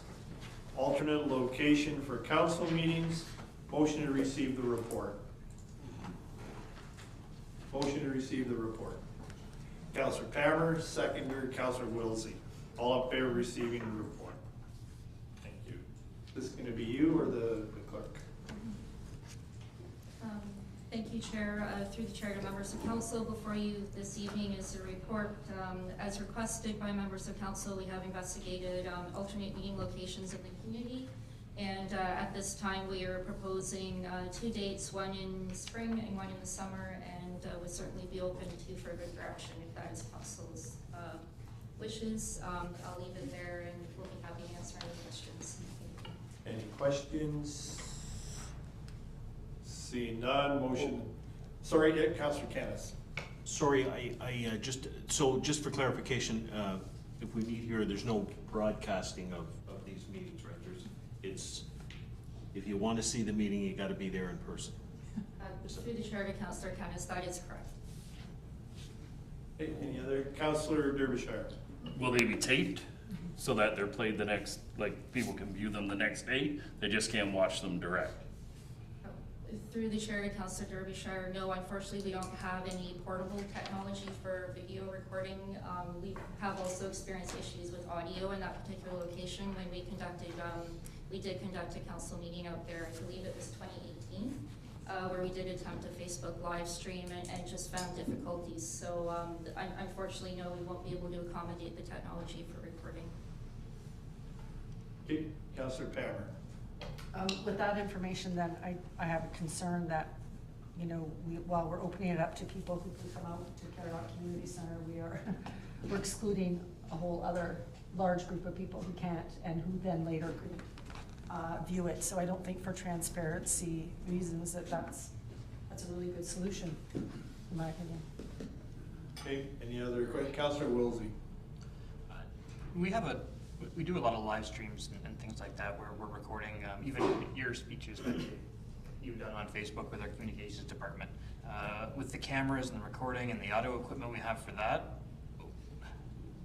we can't use something similar to that to put that forward. That seems pretty far-fetched. There's kids putting YouTube videos up making millions of dollars using their phone and we can't record a meeting. That seems something we need to review. We can take it under advisement, and they are great videos, aren't they? we can share Jesse could, just to record, right? Just to put it on a record. We would have to investigate the feasibility of that, but again, there are severe audio concerns in that location. It wouldn't just be video. Okay. Councillor Wilsey. Could I make a motion to defer this until we find out about technology restraints and if there is a way we can record the meeting? Okay, you have a motion. Is someone to second? Councillor Derbyshire, motion to defer. Any other comments? All in favor? Opposed, if any? Carried. Extension of the Animal Control Agreement, report LLS 2024-02 be received for information. Someone to bring a motion to receive. Councillor Brennan, second by Councillor Hippel. Thank you. All in favor? Oh, can I have a sorry. We gotta get just to receive. All right, yeah, sorry. we're just receiving it. All in favor of receiving the report? Sorry. That's okay. You can speak to the report. Sure, thank you, Chair. Through the Chair to members of Council, the second LLS report before you this evening is regarding the extension of the Animal Control Agreement.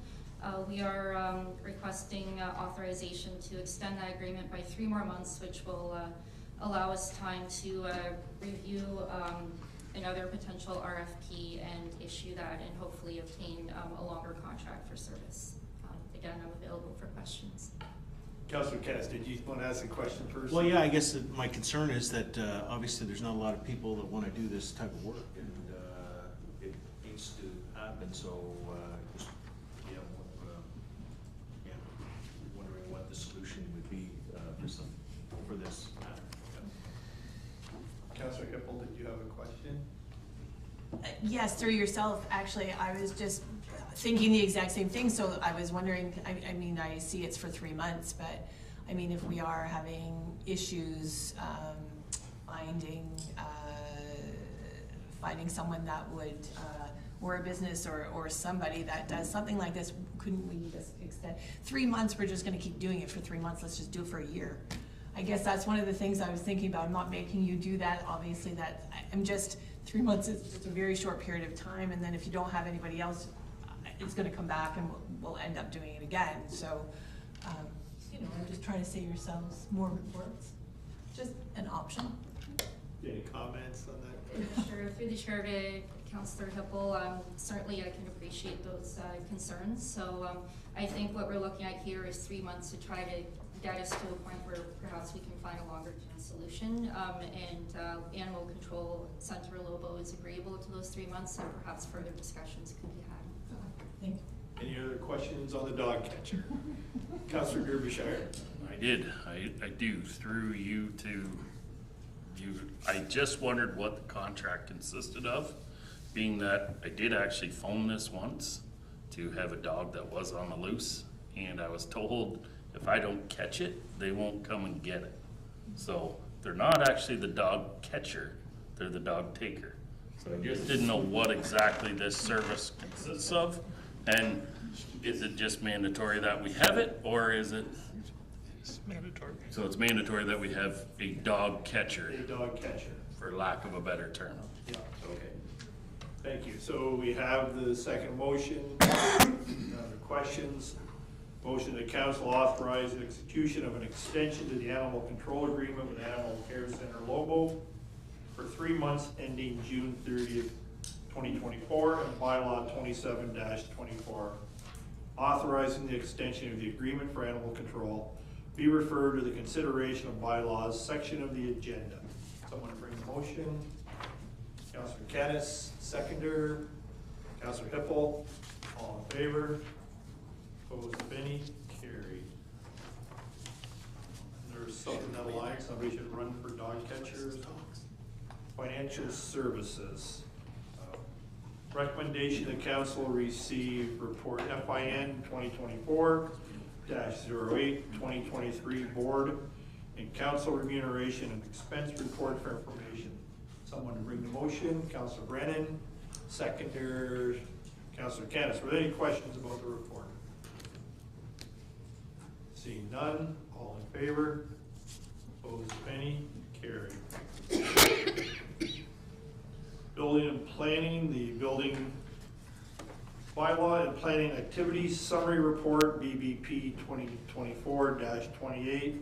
Motion to receive the report. Councillor Kennis, seconded by Councillor Palmer. Did you have any comments on the report first, Director Huff, before we open up for questions? Sure, thank you, Chair.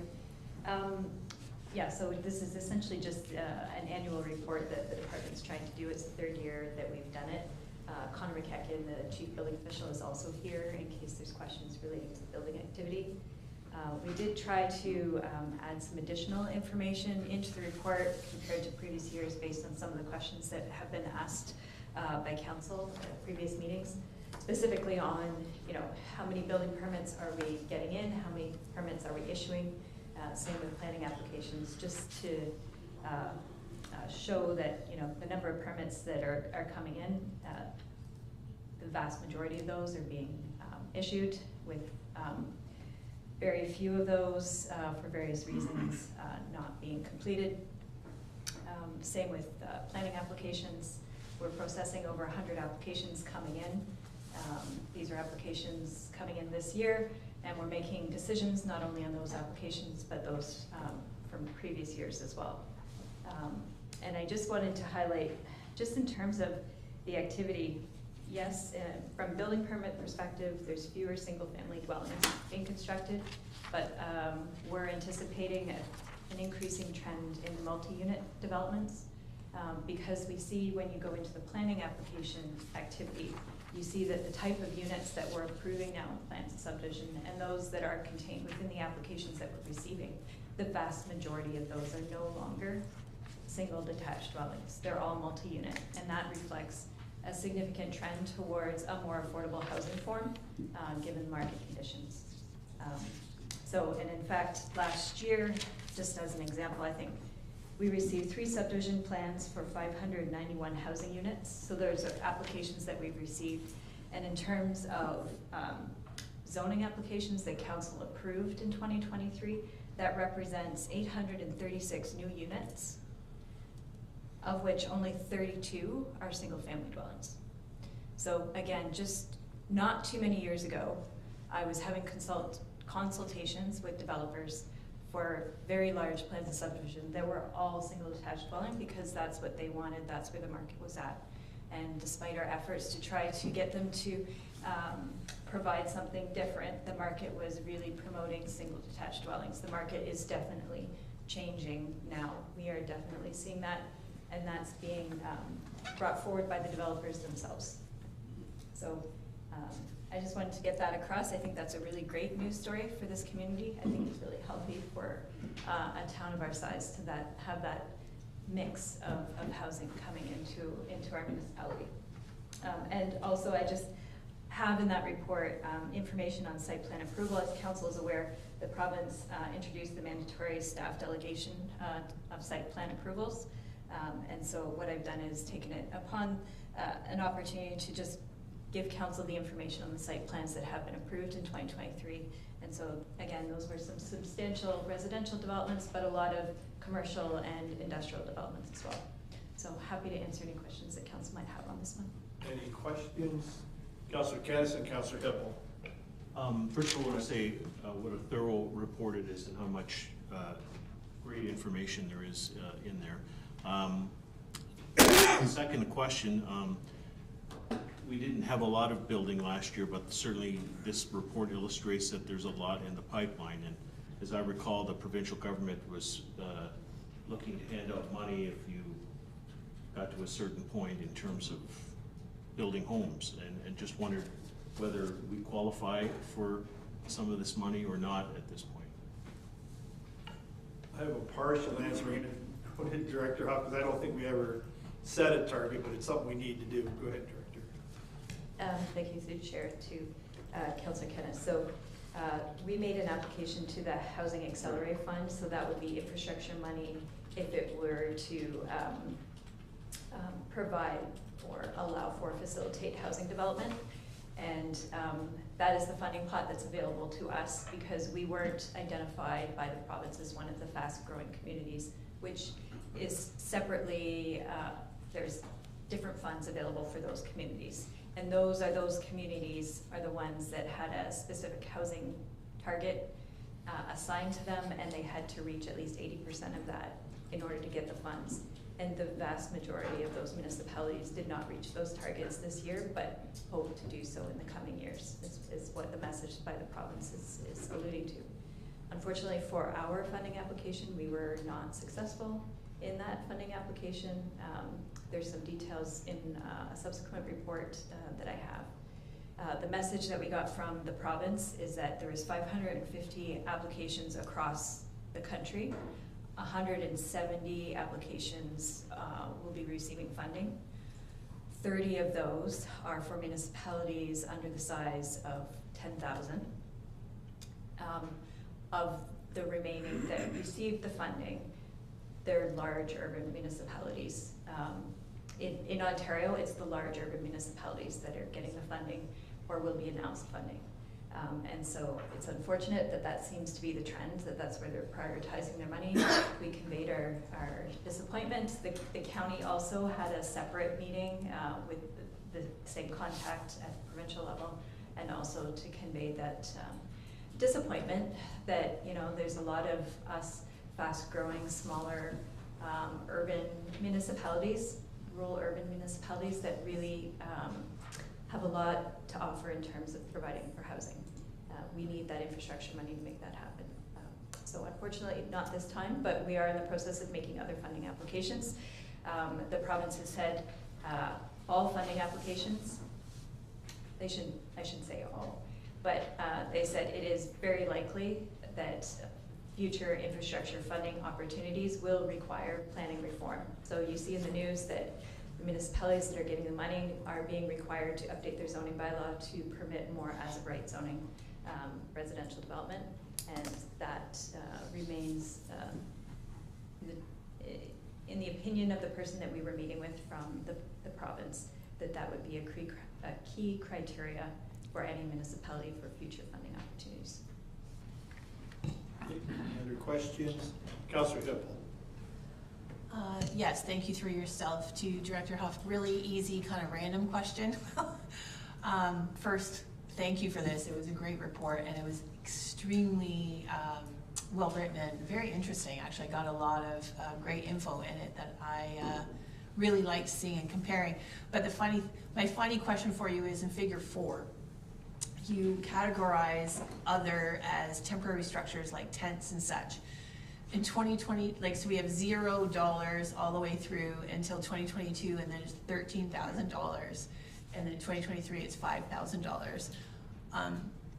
Tents? What's other? Like, why would it be so much for other? Maybe not an easy question for the planner, but perhaps the CBO might be able to help. Thank you.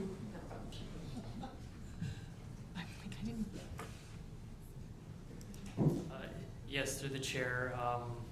So any tent over 60 square meters requires a building permit. So most of those tents would have been put up by the recreation department. We see a lot of them go up without building permits. They go up on the weekend, they come down. So that's why the numbers are kind of fluctuate. Oh, all right, okay. Thank you. Any Thank other you, that questions? Was good. Okay, seeing none, we have a second motion that council receive the report. All in favor? Opposed, if any, carried. Next is report on surplus land. Motion that council receive report BBP 2024-29 on surplus lands for information. Motion to receive the report. Councillor Pelkman, second by the Councillor Cameron. You want to speak to this one, Director Huff? No, I'll have questions. Thank you, Worship. So on February 5th, 2024, Council made the following resolution, moved by Councillor Pammer, seconded by Councillor Hippel, that staff provide Council with a report listing municipally owned lands within the urban settlement boundary that could be appropriate for possible future housing developments.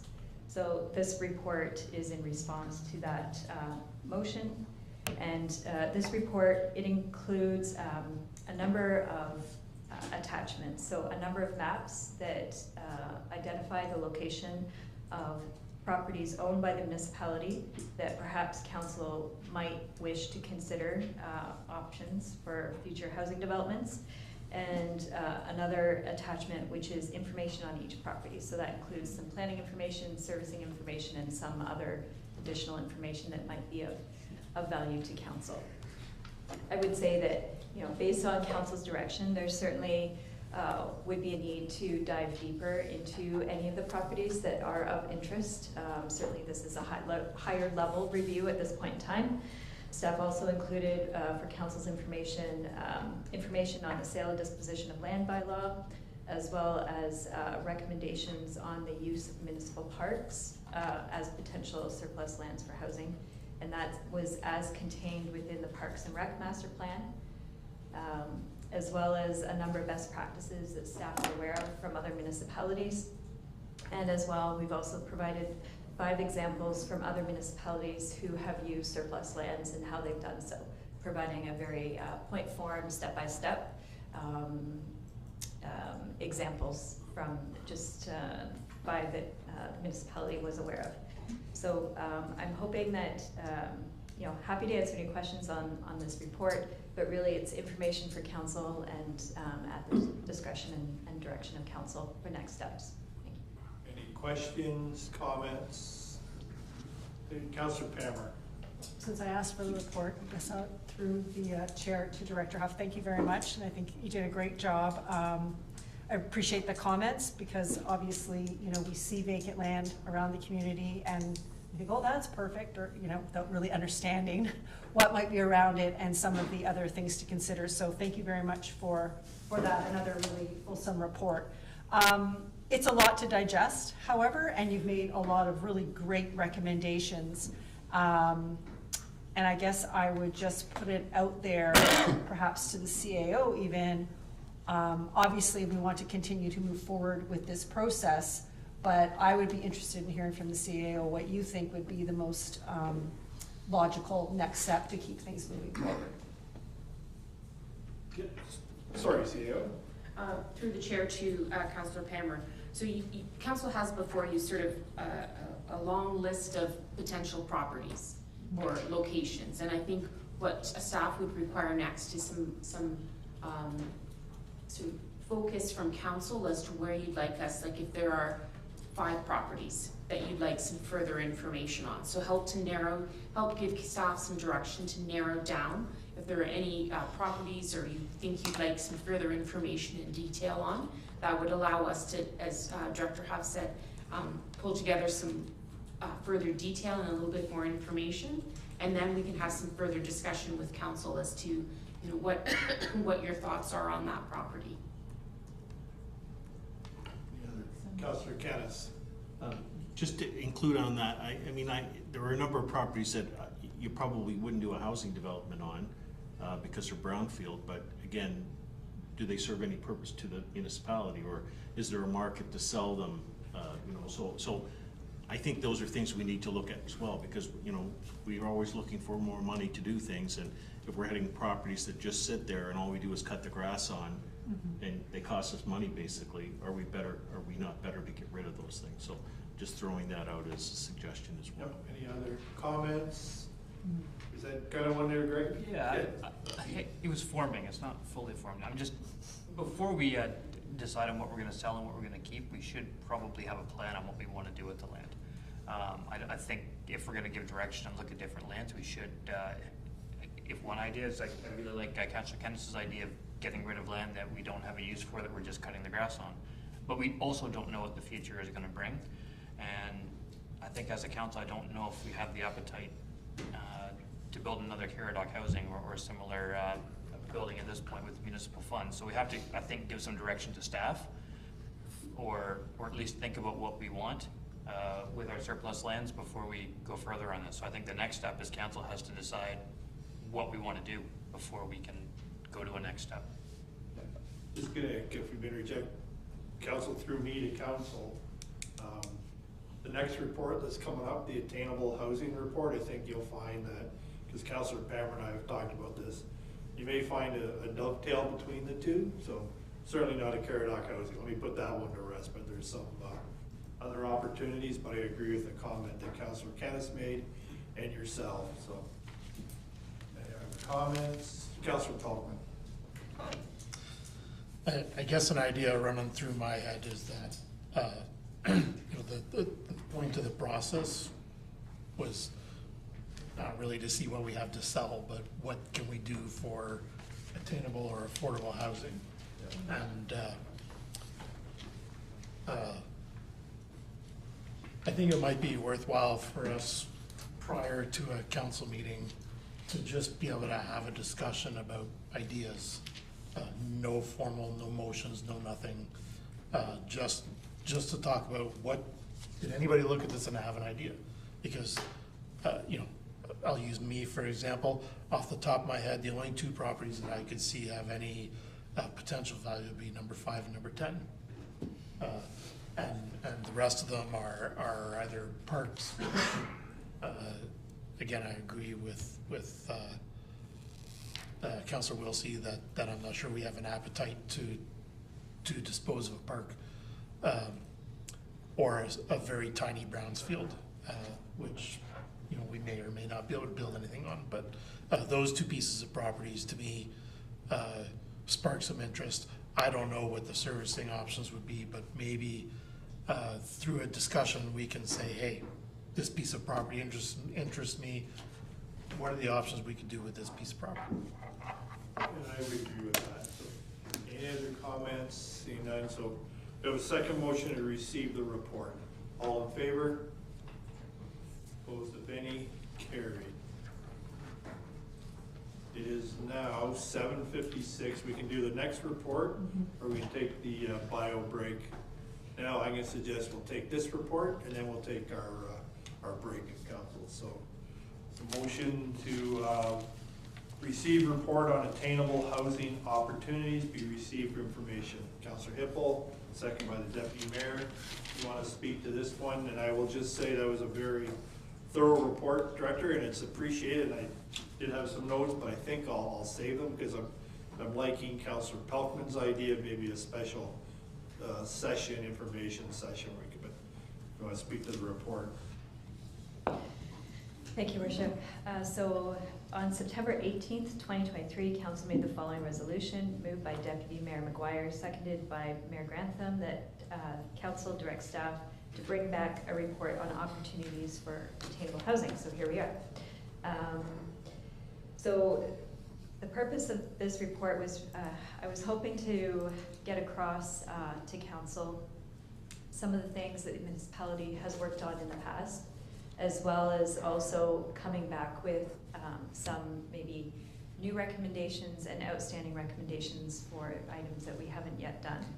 So just as a very high level, as an example, you know, we took a facade program that had kind of outlived its life, turned it into a community improvement plan that had a full suite of incentive programs for a variety of reasons, that offered programs for the whole of the municipality, and we're the only municipality in the county that has 3 housing incentives, specifically trying to attract affordable housing, attainable housing, even granny suites in the rural area in some cases.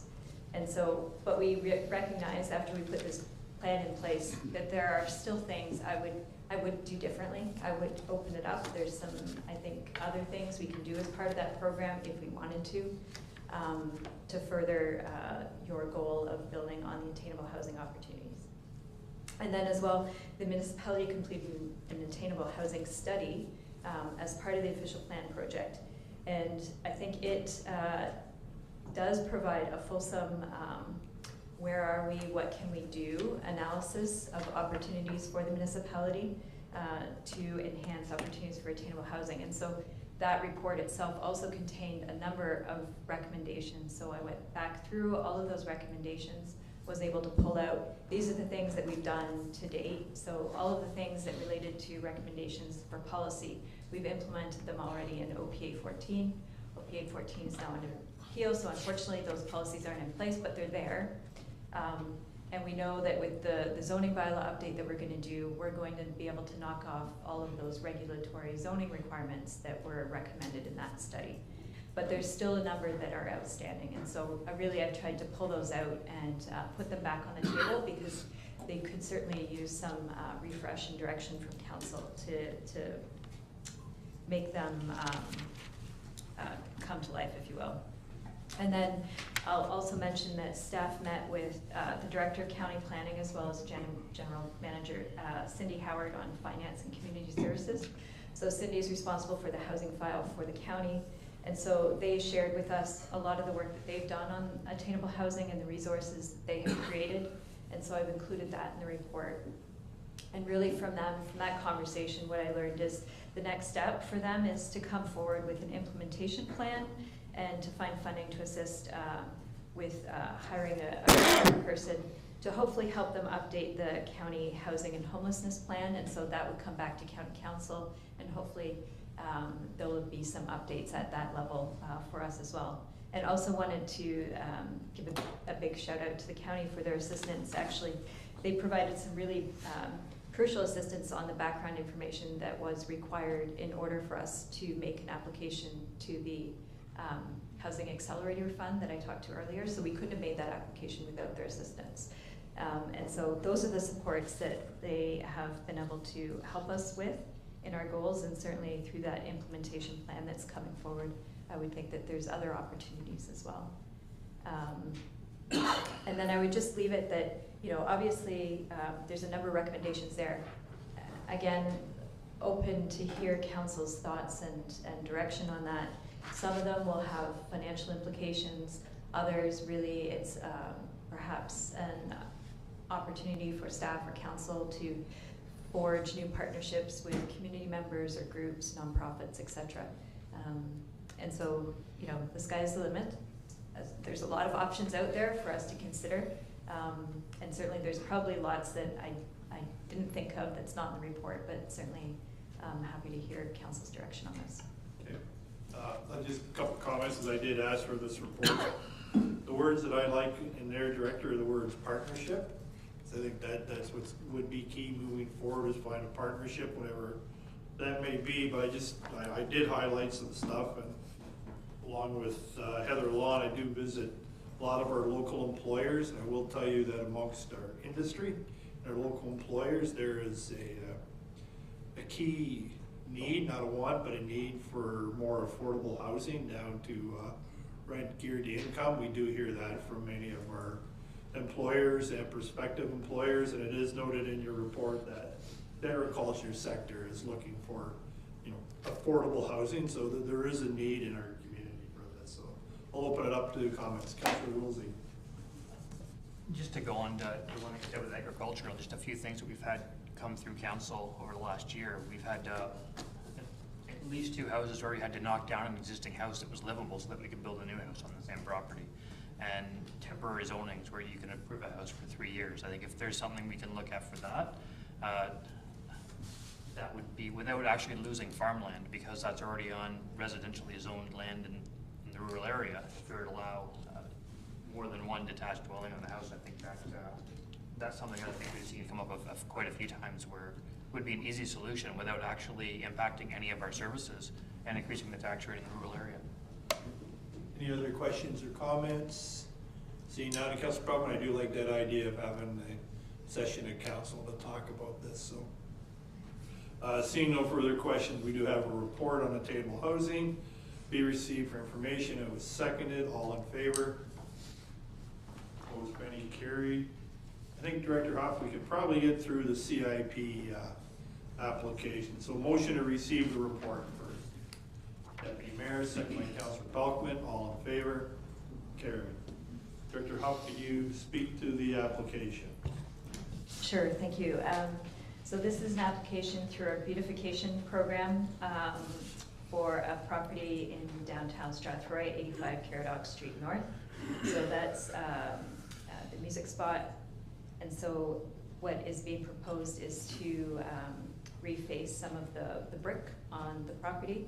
It does meet our CIP requirements, and it has been asked, it's subject to a construction costing match grant, which is 50% of the costs, as provided through 2 invoices. by the applicant, and so they have requested $9,850 to assist them in this project. And so there is, the budget for the CIP is as well within the budget for the CIP program this year.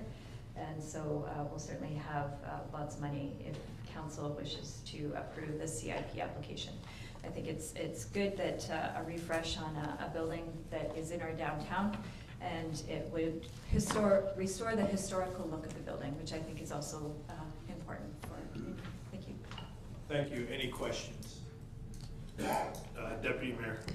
I have a question, but a comment, Your Worship. I did not make any pecuniary interest, but since my last name and this person's last name are spelled the same and not the most common in the municipality, I will state for the record, there is absolutely no relationship between that party and myself. Thank you for the clarification. Any other comments? Councillor Pelton.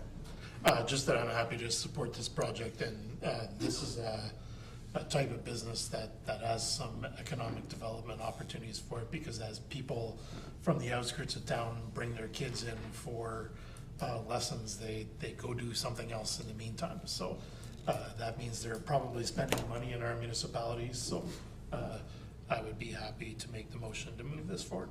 Okay, you made the motion, anybody second? Councillor Brennan, all in favor? Carried. Thank you, Director. I will now call a recess. Is 8:06. We'll reconvene at 8:20.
Welcome back, folks. It is 8:20, right on the dot.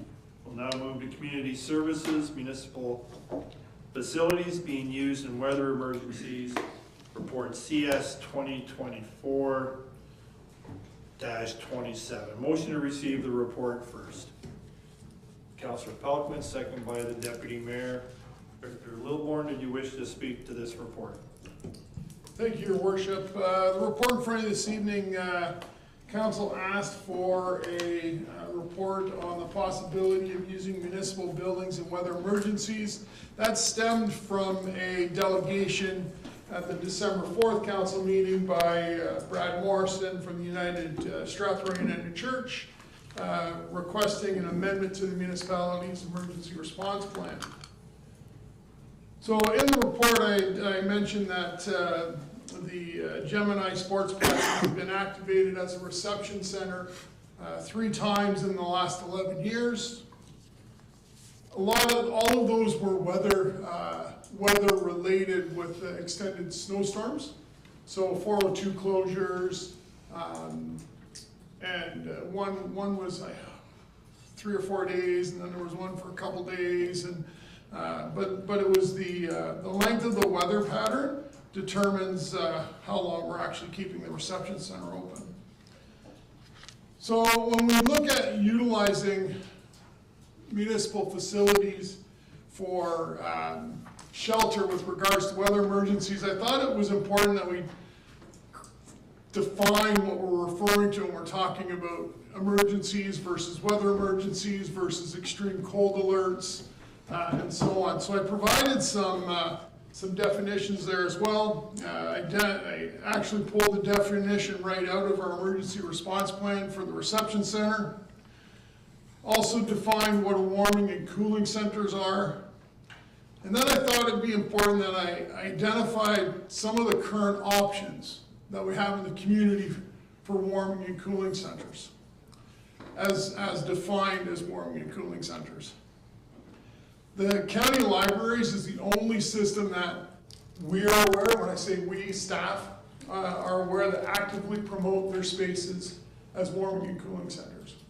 There are other spaces within the municipality that can be utilized as warming and cooling centers, but they're not promoted, such as the Gemini Sportsplex and West Middlesex Memorial Center.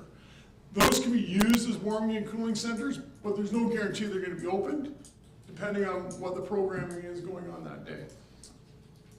We also have some private locations such as Frank's Cafe, Frank's House, and Youth Opportunities Unlimited as well. Again, I think it's important to note that the libraries do promote themselves as a warming and cooling center, but it's not a county requirement. We can put in a request to formalize that relationship with the county library system to be partners with the county with regards to a warming and cooling center, but it's not a requirement for the upper tier to provide that service. In conversation with the community navigator, I included a section in here with regards to overnight warming and cooling centers operating in Strathroy-Caradoc. There aren't any at this point across Middlesex County alone. They do have what they refer to as hotel stays. That has to be done on a referral basis only. It has to have prior approval before that can occur. Now that only, it's not weather contingent. However, he did indicate that the cold weather and the warm weather do tend to see more uptake on those requests. As we were researching the utilization of municipal facilities for during weather emergencies, such as extreme heat and cold, we reached out to other municipalities to see what they did. All of the municipalities that we contacted provide warming centers and cooling centers, but for short periods of time, only during operational hours. They don't extend their operation of their facilities 24 hours to provide those amenities in those situations of extreme heat or extreme cold. It's meant for temporary relief.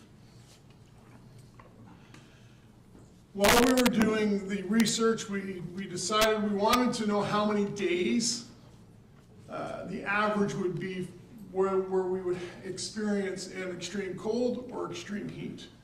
So we went back the last 5 years based on the number, or the temperature in the definition that we came from Environment Canada. We've come up with 72 days that meet those criteria.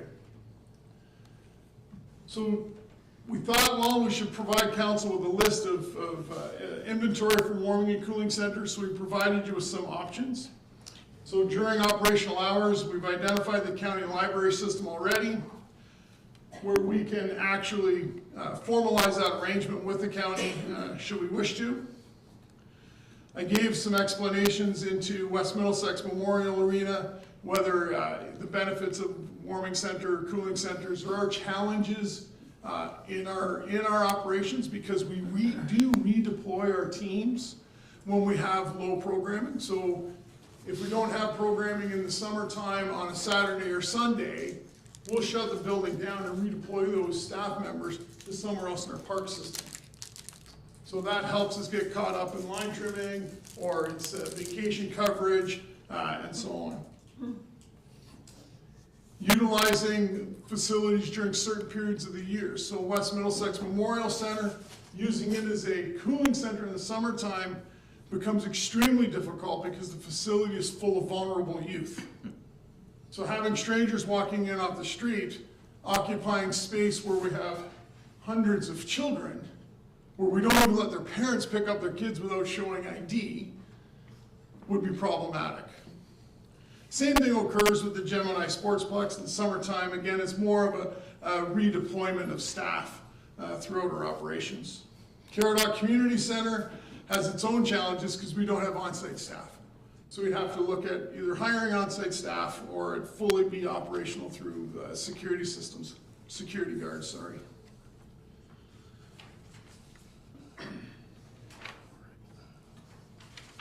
So after operational hours, well, Tri-Township Marina is also another option, but that would need to be explored with the Tri-Township Marina Board. After operational hours, again, West Middlesex Memorial Center, there is the possibility for that. However, again, there's challenges with regards to displacement of users, as well as the summer camp challenges. Again, similar concerns with the Gemini Sportsplex. There would be significant impact to the operating budgets if we were looking at using either one of those facilities, simply because we do have unionized staff, we have contracts that we need to follow, we have programs that we'd be displacing, and so on. We did look at other venues outside of West Middlesex, Gemini, and the Caradoc Community Center, such as the municipal offices, 137 Frank Street, as well as 40 Metcalf Street. The municipal offices wasn't staff. There were some real concerns around the sensitive documents that are stored inside this facility, so the staff didn't feel it appropriate that option be presented, as well as 40 Metcalf and 137 Frank Street require a significant amount of work to be done to them to be occupied as a warming and cooling center, not to mention the staffing concerns associated with that as well. When we started looking at the costs associated with using recreation facilities or municipal facilities for warming or cooling centers, we started to put some dollars behind those. So West Middlesex and Gemini are between about $1,000 to $1,200 per night. That's for about 12 hours. And then the Caradoc Community Center, you're about $500 to $600 per night. Again, that's for 12 hours. When we take the 72 days, that's the average over the last 5 years, the costs associated work out to about $36,000 to $86,400. Again, depending on the location chosen. This does not include lost revenue due to displaced users. So that number would actually increase if we started having to displace users from our facilities. Now, council wants to utilize the above-mentioned spaces beyond warming and cooling centers and provide the space defined as a reception center and emergency plan, I did not figure out those costs. Those costs would be drastically enhanced, simply because you're now going to have to staff that facility with not just municipal operators, but people to receive the public at the door, to record them and identify them as being in your facility. So that's what a true reception center is. It's a lot of documentation. But as part of that definition, we have to provide them a cot. We have to provide them with a pillow. We provide them with a blanket. Now we've got laundry. Now we've got cleanup. Now we've got to provide food as per the emergency plan, and so on. So the cost just escalates. So the long and the short of it is, if council wants us to look at providing warming and cooling centers after hours, there's some significant expense associated with it. If you want us to look at starting to promote our facilities as warming and cooling centers through our operational days, when it doesn't impact programming such as the West Middlesex Memorial Center during the summertime, that is totally up to council's prerogative with regard to that. Any questions? Councilor Brennan. Thank you, Worship. Thank you for the report. But through the chair to Director Lilburn, the 72 days per year, is there a ratio? Do you know how many are heat related and how many are cold related on average? Like, what would be the average number of cold alert nights in a year as opposed to heat alert days? I knew you were going to ask that question, but I don't have that information. I can bring that information back, but I do not have it readily available. Sorry. Okay, thank you. I look forward to that, because that might be a strategic number in terms of having council focus on cold weather alerts versus hot weather alerts in terms of overnight stays. Thank you. Any other questions? Okay, we'll go with Councilor Pulpin and Councilor Pammer. Yeah, it's not really a question, I'm just thinking out loud here, and I get the juxtaposition of if you have a cold alert and it's -20 but the stars are shining, we're still playing hockey and we're still running the rinks. So it's not like when there's a snow event that everything shuts down and the highway closes that we can break out the cots, and the only people in the Gemini are those people who are stranded on the highway. So they're kind of two different things. And certainly from a cost perspective, as soon as you have municipal staff involved, you got at least 2 staff involved, possibly more, and it becomes a very expensive proposition. Where I wonder there might be possibilities is if other organizations like the Lions Club, who have a hall, or the churches who all have buildings, if they require assistance in acquiring physical infrastructure to do a warming center, like cots, and where are you going to store them when you're not using them, and stuff like that. Maybe there can be some kind of a joint application made for funding. I know when it's different but the same. When we did the cultural master plan, we investigated the possibility of acquiring stuff that you would need to run a community event, but then that stuff needed to be stored somewhere. Well, it's not much different.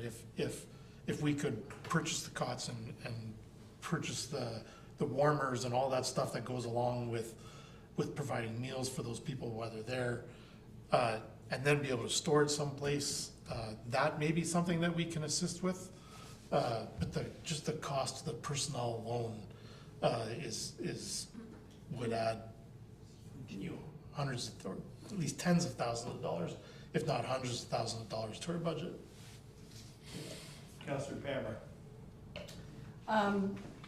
Just a comment on Councillor Pelton's comments. It's not just the cost, but do we have the expertise at the municipal level to handle the type of incidents and issues that could occur, not saying they would occur, but could sometimes be a possibility at such a place if we're looking at housing the unhoused or people who don't have shelter.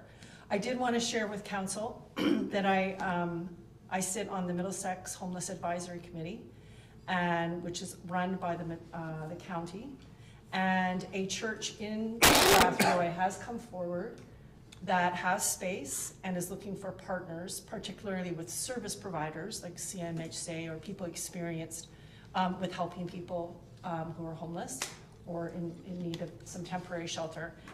So I know that that is being looked at and worked towards diligently, and we're optimistic that something is going to be done with a partnership with a local church and some community organizations.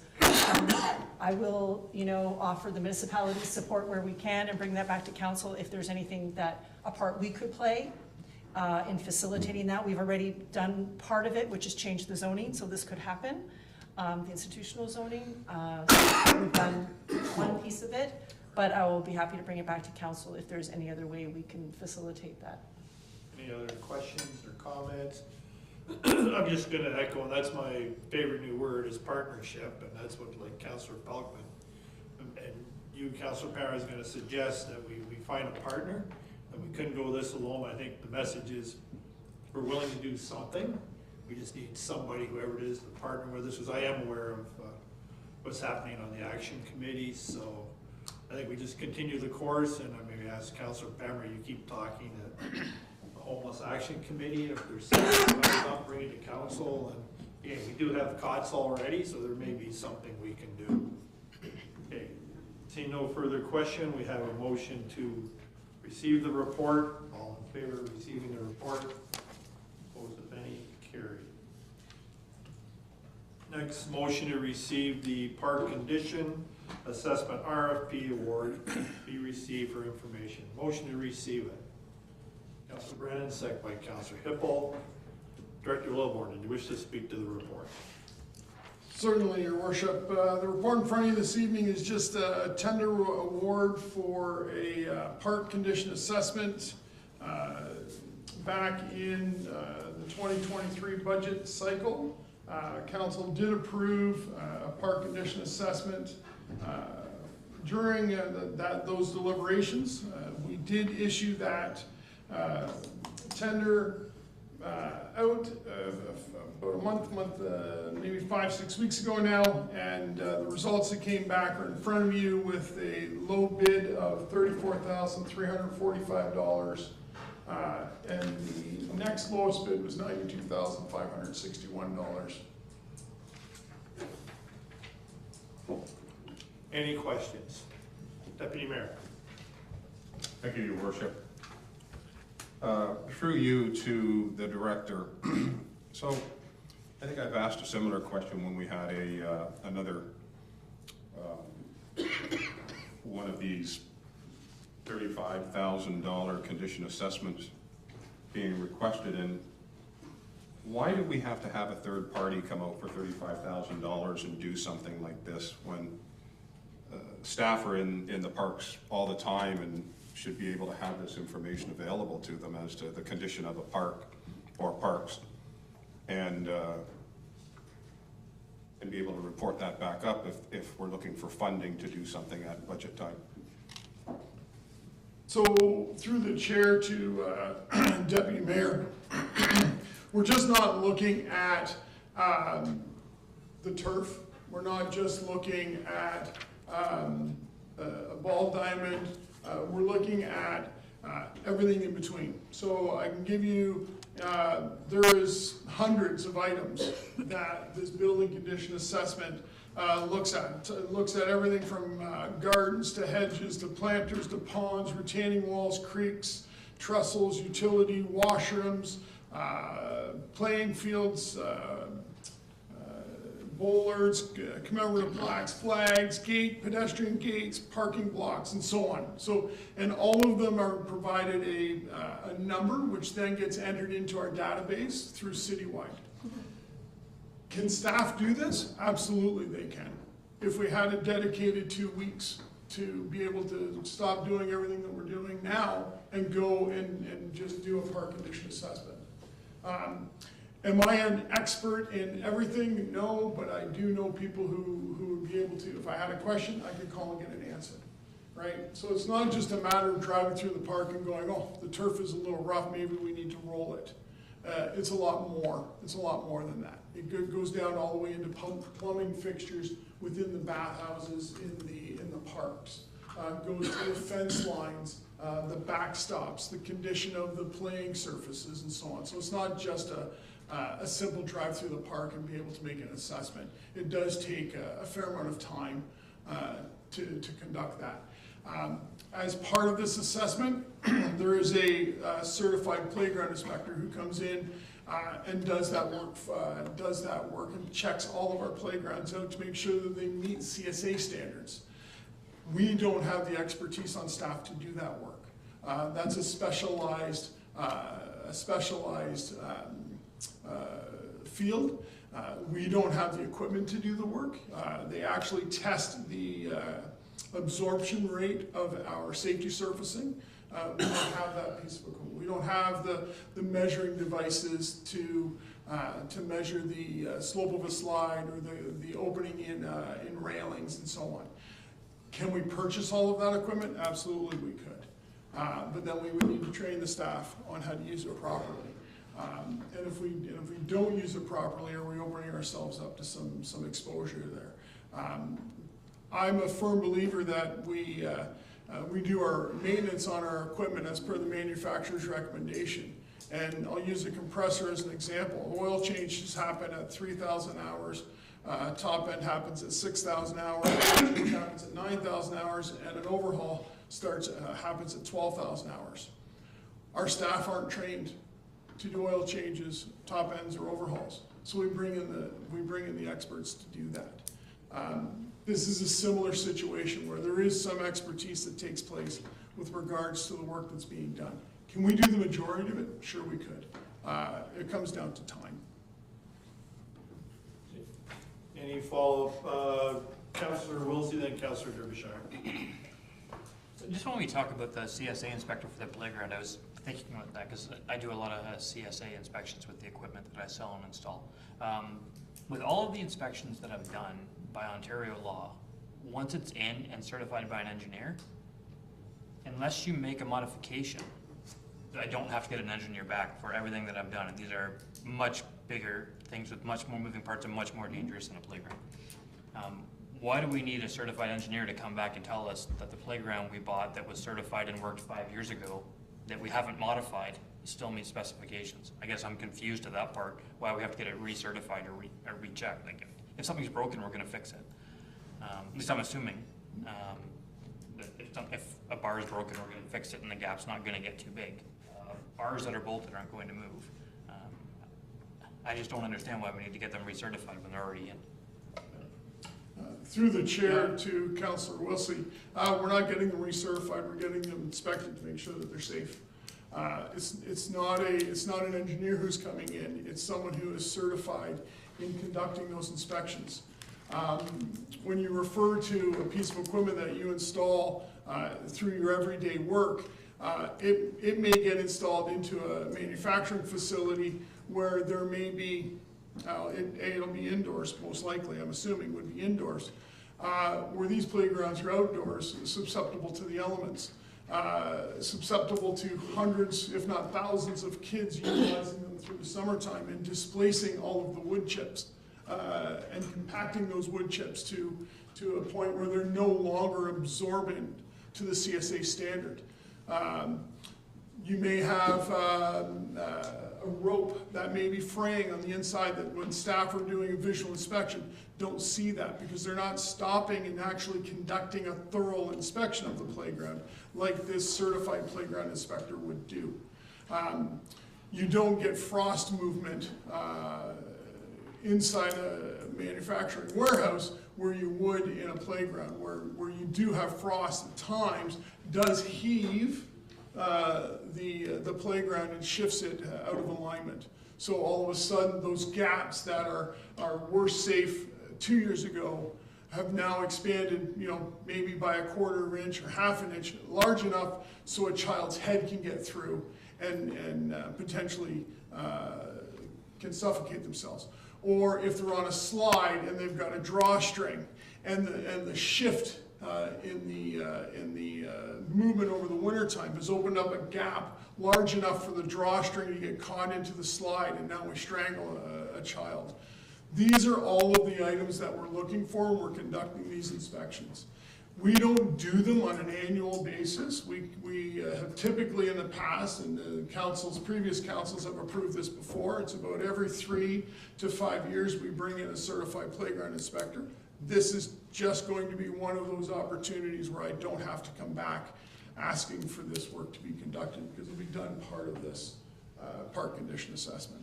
Okay, thanks. Councilor Derbyshire and Councilor Brennan both had his hand up there. Yeah, I did. Mine was, thank you, through you to the director. I guess my question was going to be like, is this insurance driven, or kind of how do we getting ourselves to this point? I do understand what you're saying. I mean, we do this with our combine. We send it up to the dealership and let the dealership look at it, go over it all the time. That's an annual inspection. But when times are tough, that combine doesn't go up for that inspection. It's just kind of up to me and the operator then to kind of run it. And this might be some of these things where we might have to just do the inspections ourselves. I'm not saying take a chunk of 2 weeks, but maybe over the course of a month, you guys can maybe do this yourself and figure it out that way and save us $34,000. The other thing I was going to say is that's a huge gap between the two of them in assessments. Just not that 34 is enough, but 92, good Lord, that guy knows. Councilor Brennan. Councilor Derbyshire stole my thunder a little bit, but that's okay. I was going to ask through the chair to the director if there were any breaks that we'll get in insurance premiums for having this done as opposed to not having it done. And also, clearly there's the public safety factor and the idea of protecting ourselves from liability if there's an accident. But I was interested in the insurance premiums. If something like this were not done, would our premiums go up? Or when we do have something like this and we have a certified reported, can we submit it for a reduction or some kind of mitigation in our insurance premiums? So through the chair to Councilor Brennan, our insurance premiums will not be affected by this. What this does, the playground inspections is one thing. What it does is it's a due diligence, right? So if someone does get injured and we can show that we've done our due diligence, then it puts us in a better place than if we didn't have them. With regards to insurance claims, we have, our insurance provider does do risk assessments on our property. Risk management, a lot of it goes to, you pay me now or you pay me later potentially, depending on what occurs. Okay, and then Councilor Palkman, then we'll bring this one to a vote. I was just gonna say, we even got a plethora of frontline staff just floating around waiting to do inspections, so I'm more than happy to move this forward. Okay, so did you, yep, Councilor, just gotta ask, was that a motion? Yes. Okay, so we got a motion, sorry, Mo, we got a motion on the floor. Someone is Councilor Brennan. Now, Councilor Derbyshire, you can talk. When was our last one done? That's all I That's wanted to know, when the last time we had one of these done. I've been here through the chair to Councilor Derbyshire, I've been here for 11 years, we've never done one. Okay, so Councilor Wilsey. Just a question on that answer. I thought the director told us earlier we did them every 3 to 5 years. Yep. Through the chair to Councilor Wilsey, we've done playground inspections by a certified inspector every 3 to 5 years. We have never done a parks condition assessment. Okay, so we have a second motion.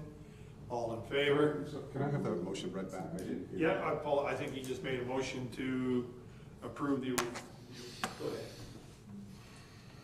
As I understand it, the second part, or the the part of the motion that we're dealing with is consistent with the recommendation being moved by Councillors Pellerin and Brennan that Council approve the awarding of the RFP to Largo Facility Management for the value of $34,345 plus HST.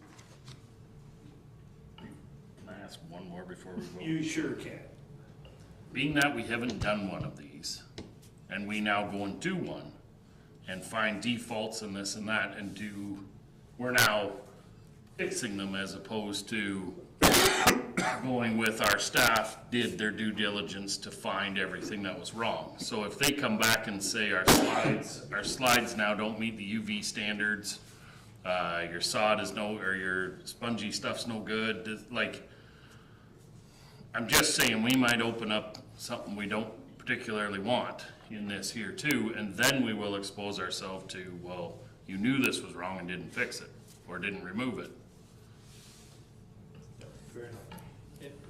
Point well to any, seeing no further questions, all in favor of the motion to approve. All in favor? Opposed, if any? Carried. Engineering and Public Works, the annual reporting wastewater facilities 2023, report EPW-2024-24. Motion to receive the report first. Councillor Brennan, seconded by Councillor Canis. All in favor of receiving the report? Carried. Paul, were you going to speak to the report first? Sure, through the chair to council. The reports that are included tonight are required reporting that we need to do through our ECA. So you'll see the reports are very similar. The layout of them is prescribed in detail by our ECA, and they have specific items that we need to address throughout the report. Everything from influent characteristics to your effluent characteristics, flows, kind of capital works that have been completed. These reports get submitted to the MECP every year. We've been doing them for years, so there should be some familiarity with them. Same layout basically as that's been done previously. Any questions of Mr. Zuberbuehler? Councillor Wilsey. Just as a question, just after reviewing the Mount Bridges report, it looks like there's more issues and non-compliances than when there were last year. I thought we heard from the engineering department that our contractor was helping us run and improvements were being made and the system was running better. That was the last report I remember hearing from the director. Can you speak to a little bit about the changes or what the engineering department's been doing with the consulting and why the results appear to have gotten worse rather than better, which is what I thought we heard? Yep. Mr. Zuberbuehler. Yeah, through the chair to Councillor Wilsey. What we've been doing with the consultant, to answer that question, is we've been working through the upgrades, so through the design of the interim solution, as well as the medium-term solution. But I can, the plant performance is not improved for the year of 2023. Councillor Wilsey. I just wondering, because the director previously told us that the situation had improved and we didn't have to pump anymore back not like 3 months ago. So I'm having a hard time hearing that we're only working on the interim solution and we haven't worked on upgrades. But previously the director reported that they were working on upgrades and operational changes with the consultant. It was running better. I can't put those, I need to know why those two don't line up. Okay, I'll jump. I don't know, Councillor Wilsey. In fairness, we're prepared to answer that tonight, so may I ask that we defer that? And it's a valid question, but I don't think, given I don't know if Mr. Zuberbuehler can answer, but I don't think, in fairness, but I'll let Mr. Zuberbuehler take a crack at it. And if we need to bring something back, I think that's a fair question, Councillor Wilsey. Yeah, through the chair to Councillor Wilsey. We definitely, can bring something back to provide a little more detail, if that's what you'd like. Any other questions? Deputy Mayor. Thank you. Through you to manager, is it? Thank you. You're getting your title right, Paul. So I believe before there was a question asked whether we were compliant this past year in Mount Bridges, and I thought the answer was yes. Looking at the report, it would appear that we have not been compliant. Is that correct? Am I reading the report correct, or is that not a correct term to use on the report? Through the chair to the deputy mayor. On some parameters, we are within compliance. Yes. With regards to the Mount Bridges wastewater plant, but there are other parameters that we were not in compliance. Okay. Okay. Yeah, then I was reading it right. Thank you. Any other questions? Councilor Brennan. I just guess that it might be helpful through the chair to the manager.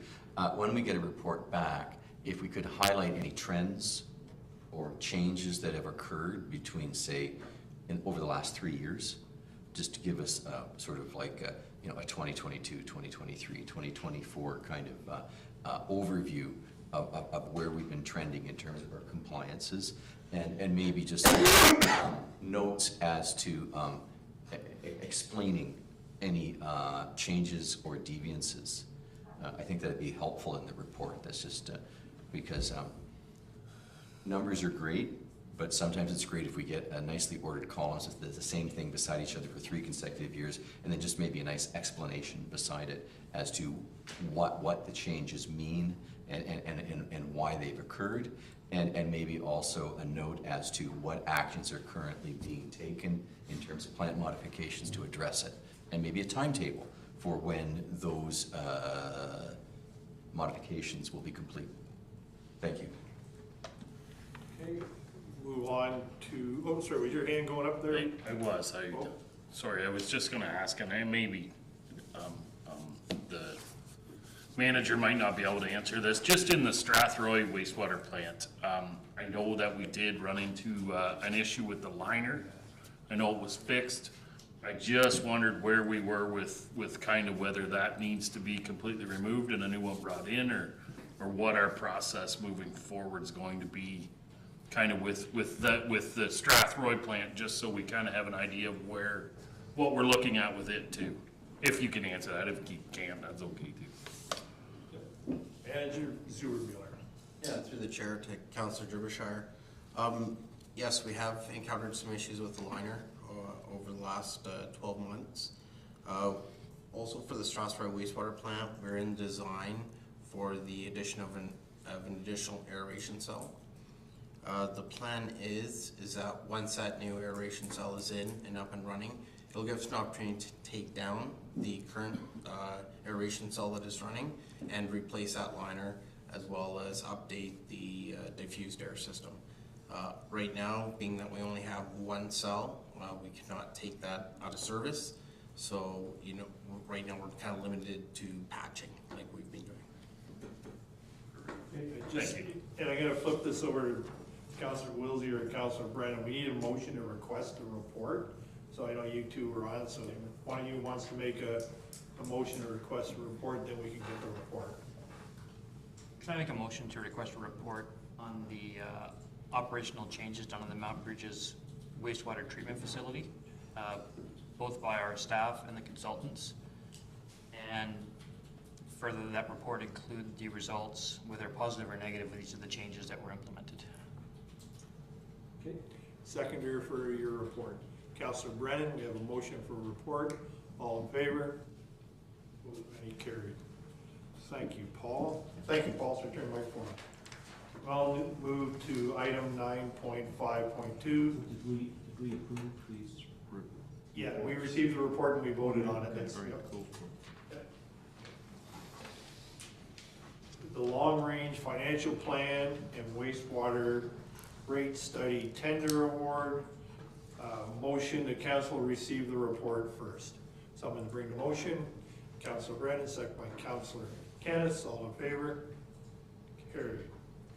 You're up again, Paul. If you want to speak to it, then we'll. Right. Thank you, Your Worship.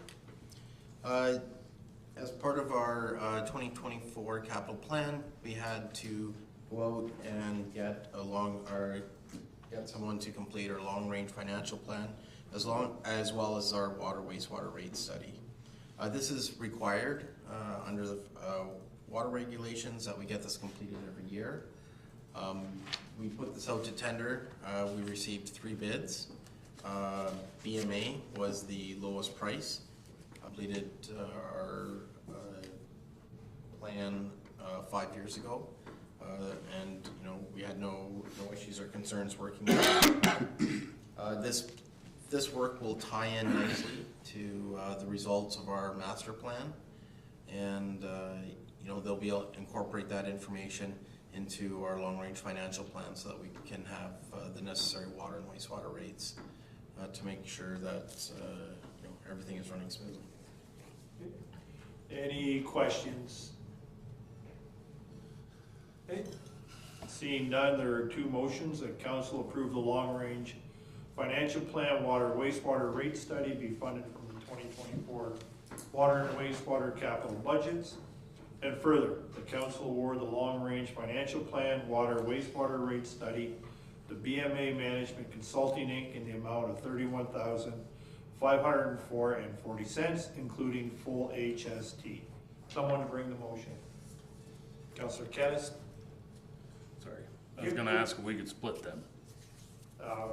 Since we already got it on there, why don't we I'll bring the motion and you can bring one to split. Certainly, Okay? I'll second it. You would second it. Now, did you want to bring a motion, Councillor? I guess.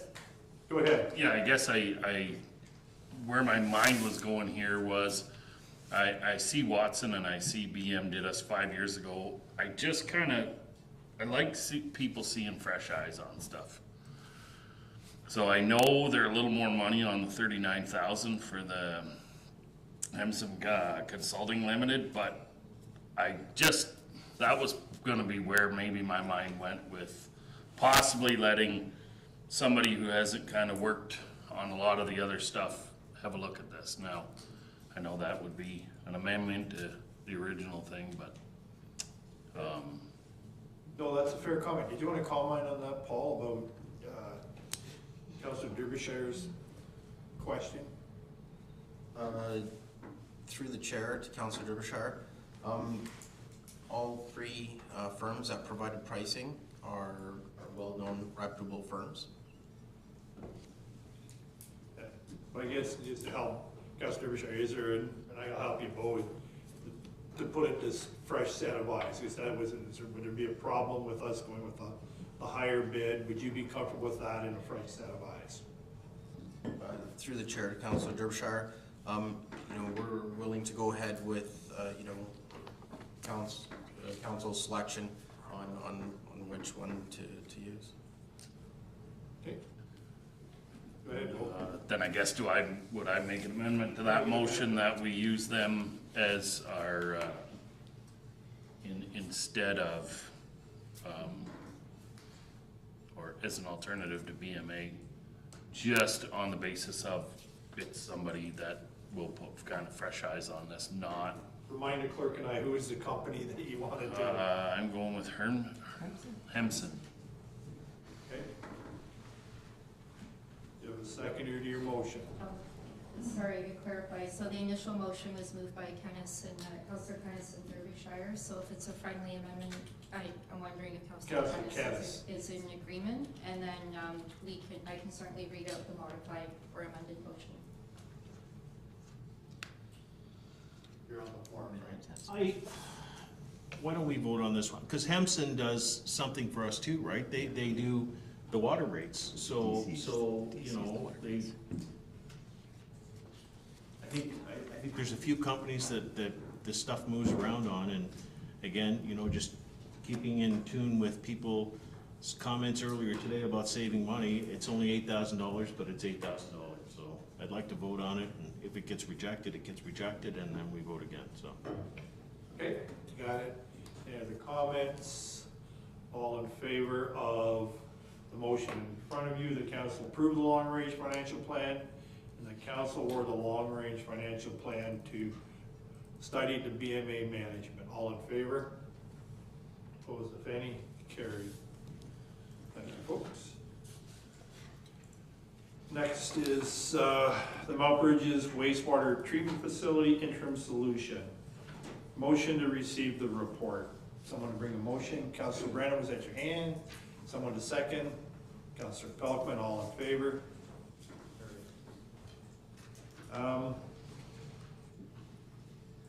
Before we talk about the report, I think we may need Mr. Evans on this, but did you want to speak to the report first? And we may need Mr. Evans to answer some questions, so go ahead, Paul. Sure.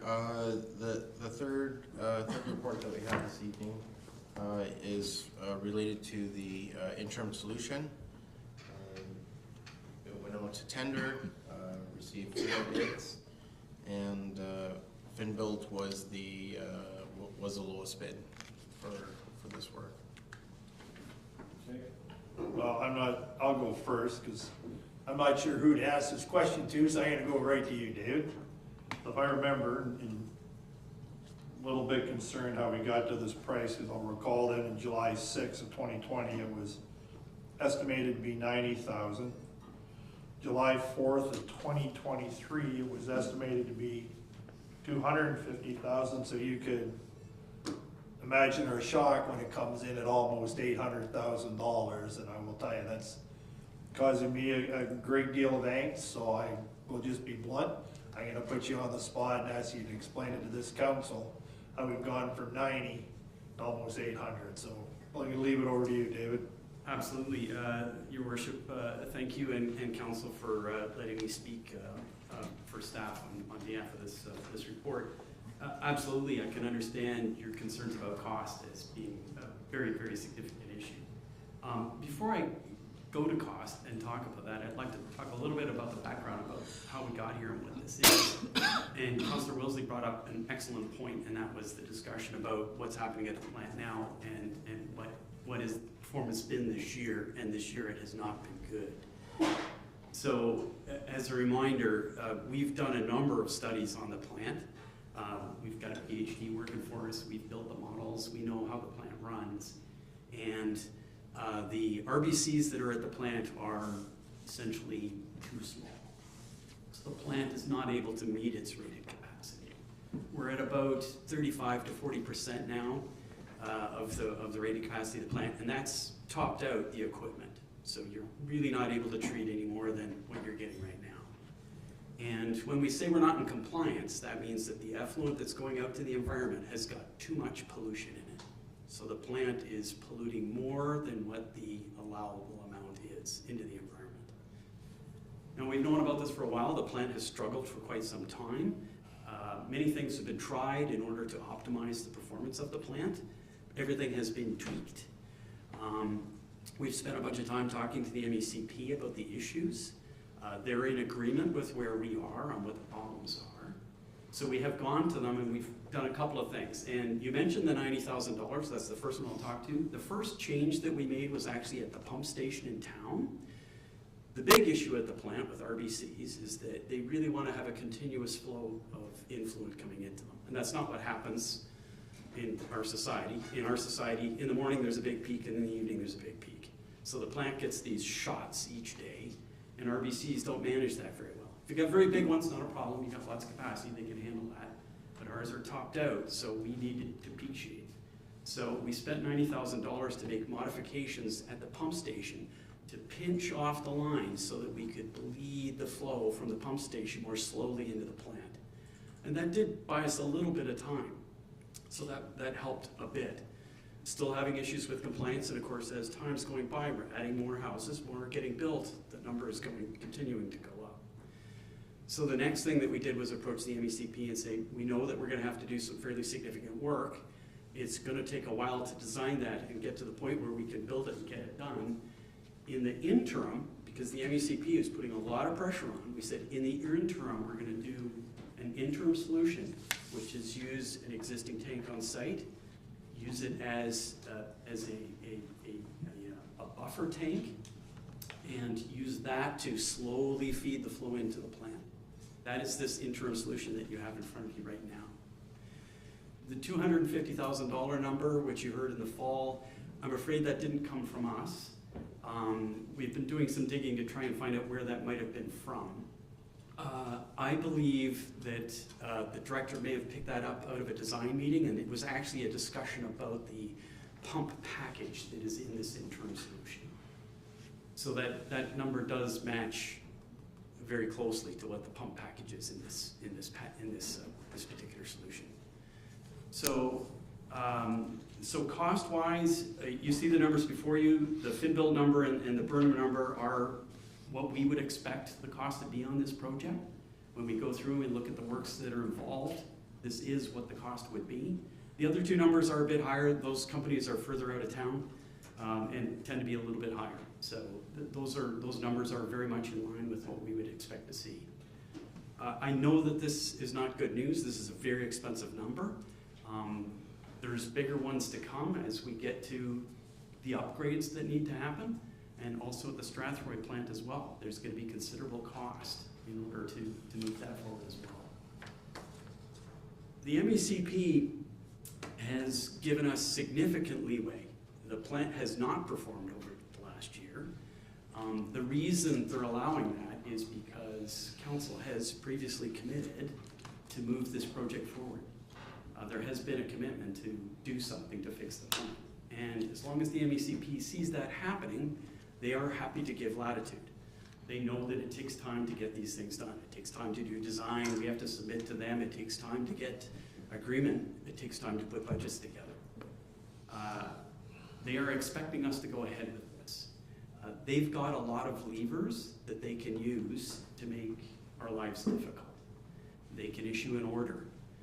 They can force you to do things at that plant. They can force you to haul sewage. They can force you to hire a company like Wessex and have all of your sewage hauled out of the municipality and treated somewhere else. They can simply write that on a piece of paper. They can fine you. And when they do that, it's usually not a large amount, but it's a very public kind of thing. It's not something you want to have happen. So you're in a difficult spot here. There's no doubt about that. So when it comes to cost, I agree. It is a very significant cost, and if you were not prepared for it, yes, very shocking. However, our review of this is that this cost is as expected and is in line with what the work is. Okay, I just gotta ask one question. Is this gonna work? I know that's a rhetorical question, but and I apologize if I gotta speak to council. That's a fair. I'm looking at it going, we're gonna spend $800,000. Yes. Is this gonna work? Very fair question. Yes. Thank you. Councillor Wilsey. Just going back and just looking at the budget numbers, I've got two questions. When we change to our open air aeration, which is the next one that's coming up, how confident can we be in that budget number? Because both that number and this budget number, on your last two times when we had our first meeting where you presented to council, which was in the spring of last year, and again in the summer, during both of those meetings, I asked you if the numbers in our capital budgets were accurate. And both times you told me yes, and that included this $90,000 fix as well as the one. So you stood here a year ago twice and told us that this number was accurate, and now you're saying this number is as you expected it, and I think we're close to 10 times when we count everything else. So I guess my question is, how long is this one going to last, and how much is your other estimate off by if this one was accurate at that point? Sorry, through the chair. No, through the chair, and David, I'll apologize, but you can tell council it's a little upsetting, so good answer. Yes. I'm not sure about what was in your budget at the time. The information that I was providing was accurate, that I knew. Okay. Any other questions? It was in his report, though. Any other? Councilor Derbyshire. Thank you. Through you to Mr. Anderson. Mr. Evans. I'm just going to be honest with you. I don't appreciate the scare tactic, really and truly. This thing hasn't been compliant for 5 years. Didn't start last year, didn't start the year before. The ministry is what they are, and if you say that this 800,000 is gonna fix this tank and make it run right, then I don't know why we would ever move forward with anything else. If this is the final solution and it fixes it, then we're done with this, right? I mean, but to say that they could come down and do this to you and they can do that and they can this, that, and the other thing, we haven't been compliant for a long time. You know, and I used the word pollute a few meetings ago, oh yeah, and got told, don't say that word ever again. Now you're saying it like it's no big deal. I'm just frustrated with this whole thing at this point right now. Any other questions? Deputy Mayor. Thank you, Your Worship. I'm going from memory here, but one of the first times I heard the presenter speak about this interim solution, he was standing on the other side of the room where the podium was, and I remember him talking about it, and he said he wasn't sure if it was going to work. And I remember that, thinking, well, why are we doing something if we're not sure it's going to work? And yet, this evening, you're quite certain this is going to work. I'm not, and the reason I'm not is because, you know, we've seen pictures of this plant taken by others where the discs themselves are so compacted with sludge. I'm not understanding how whatever rate we feed anything into this plant is going to work, because the whole plant is just compiled with sludge for a number of different reasons, apparently. And then apparently there's temperature issues with the plant, so I'm not sure why this is going to make any change. I'll also say that, you know, I've received information that from different professionals, not that I searched them out, but they seem to search me out, telling me this is an operational issue, not an operator issue, operational, and that it's just not being run properly. And I actually asked a gentleman that works for your company, like, do these things work? RBCs I'm referring to. Do they work? And he said, yes, they do. That they work, and they do their job, but you have an operational issue. That's a quote. I'm left with the impression, to my fellow council members, my comment is, I'm left with the impression we have a car that's not working and we're asking an engineer why, when really we should be speaking to a mechanic. And in that regards, you know, we've yet to hear from any expert in operations about RBCs, and not to say that Mr.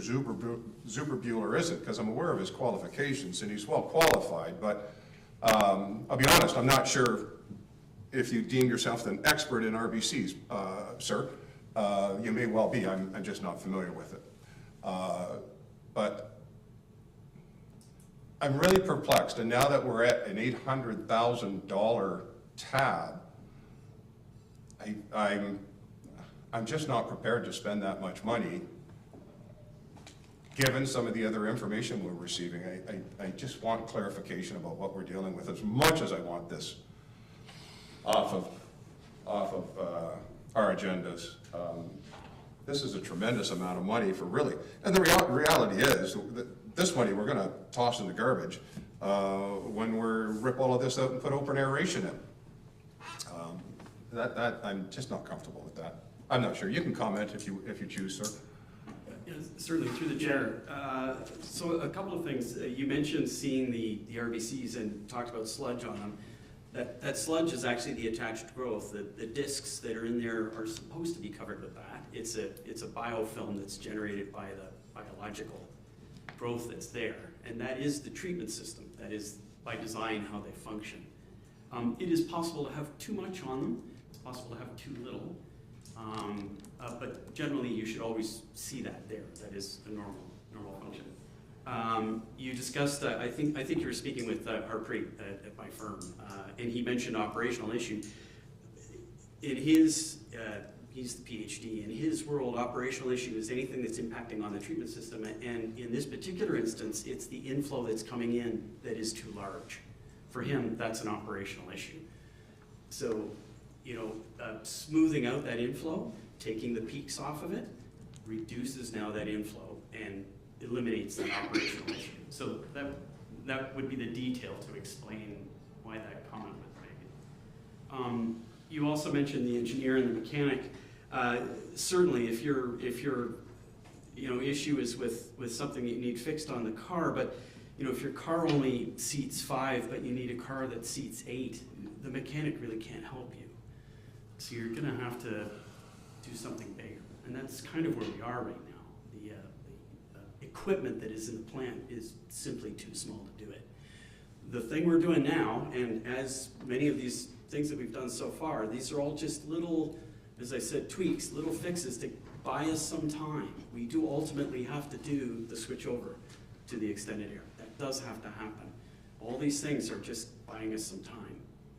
That's it. I'm just gonna follow, and I'll go print it. So that was gonna be mine. This interim solution, we have to switch to aeration because it's a better method or because of capacity. So the word interim, if we didn't have capacity, this could be a long-term solution if there weren't other factors, correct? Yes, if we were never gonna build another house or connect another house, you'd probably be able to keep running.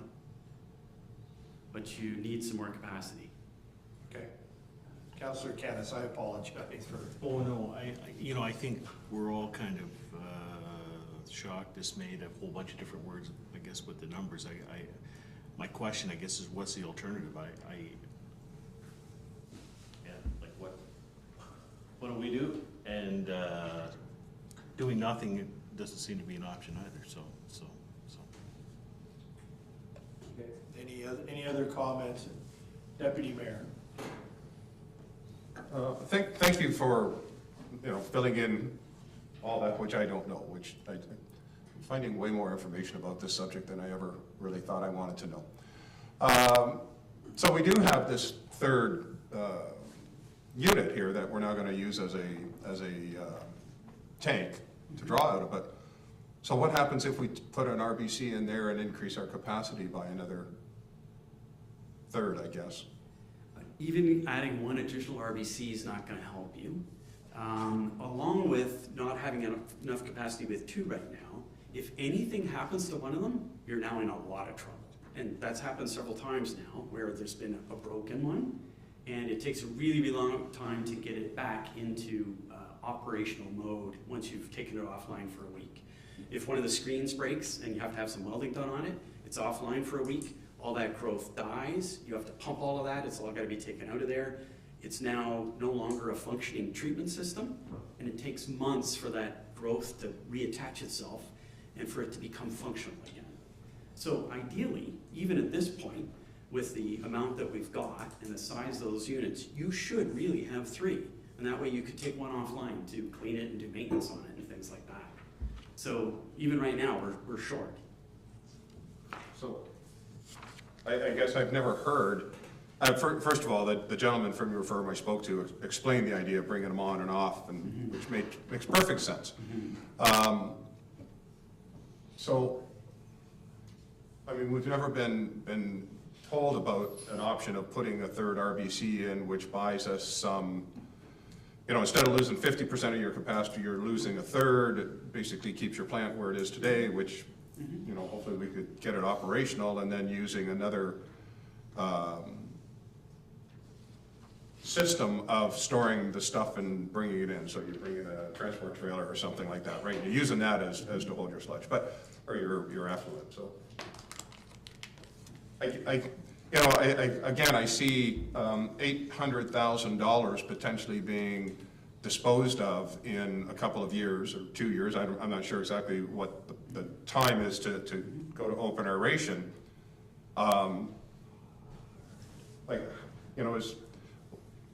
I don't know, maybe it's because you've never been asked, I guess, the idea of putting a third RBC in there and then feeding them more slowly and buying that capacity and getting 7 or 8 years future use on this this system where, you know, now we can budget long-term for some of this. I mean, has any of that been explored, or it has been and it doesn't work? Through the chair, yes, absolutely. We have 100% looked at installing the third RBC, and that's not a good solution. It doesn't buy us very much time. It's questionable whether it's going to work, and cost-wise, no savings. We're going to end up having to build another tank in order to do the buffer tank, the equalization tank. That's going to have to be there anyway. So it doesn't pan out as the best option. We can go to Councilor Brennan, Councilor Derbyshire. He hasn't spoke yet. Councilor Brennan? You're east. I was just going to say that as unpalatable as this is, and as upsetting as it is, it appears unfortunately necessary, and I was just going to move the motion because I haven't heard anything. I mean, we're all hand-wringing. It's very upsetting. I get it. There've been times in the council when this has happened before. I think of times when, say, the ladder truck failed. Remember that, Steve? It was $1.2 million. We just had to come up with it just like that. There was no other option. I don't see another option here, and so I would just be moving the motion and looking for a seconder. Someone to bring a second the motion. Councilor Canis, Councilor Derbyshire, sorry, you can speak. All I really wanted to say is, on this place itself, whether it is an RVC, whether we're gonna bubble the poop or spin the poop, when we expand this plant, can we expand there? We've been told yes. We have no guaranteed yes. It is an old dump site. There's also some other factors that might come into play that I don't know if we've completely explored them or not, or whether they've been looked into to make sure that we have, yes, the go-ahead to do whatever we want to do down there. It's a huge number, don't get me wrong. The rest of the thing is what I worry about. If we are not allowed to expand on a dump site because we have to do said this, that, and the other thing, and the environment says no, we've dumped a lot of money into something that we have to move. And we won't be moving this. I'll be honest with you, that's been my statement the whole way along. I really don't care what way they work with this poop. I just don't want to throw bad money at some place we cannot stay. That's the long and the short of that place. So that's my point. Again, I just asked for a recorded vote on this here, and that's all I got to say. Okay. So we have a oh, sorry, Councilor Hippel. Thank you, through yourself. I'm not sure. So, Councilor Derbyshire brings up a good question, though. Can we expand on that in that area? Do we know? Have we been told that we can? We can't? Like 100% yes or no? Sorry, we'll go to David, then I can maybe help answer that. Thank you, Your Worship. Yes, there's quite a lot of space at the existing facility. So there's plenty of room for additional expansion. In fact, we've already done, as with any design that we do, and we're well along in the design for the upgrades. Part of that design is always to look at what would future upgrades look like. So what is the next one 30 years from now going to look like? So we always lay that out to make sure that there's space there for that, so that we don't accidentally take up space that we might want to have 40 years from now. So there is definitely room there to do it. There is a decommissioned landfill at the same site. It's in the back half of the area and is not impacted at all by the wastewater plant. There's still plenty of room for wastewater plant expansion after we do this one. No, I'm just going to help answer because I may anticipate your question. There is a report coming shortly. There'll be a closed report that may answer some questions that may be in your mind, Councilor Derbyshire. I just want to say that report is coming, but it will be a closed session report. Yeah, go ahead. Then can I do a follow-up through yourself to yourself? Is this something we should, I know we can't wait, but if that report is, say that report's coming at our next meeting, should we be waiting until that report comes?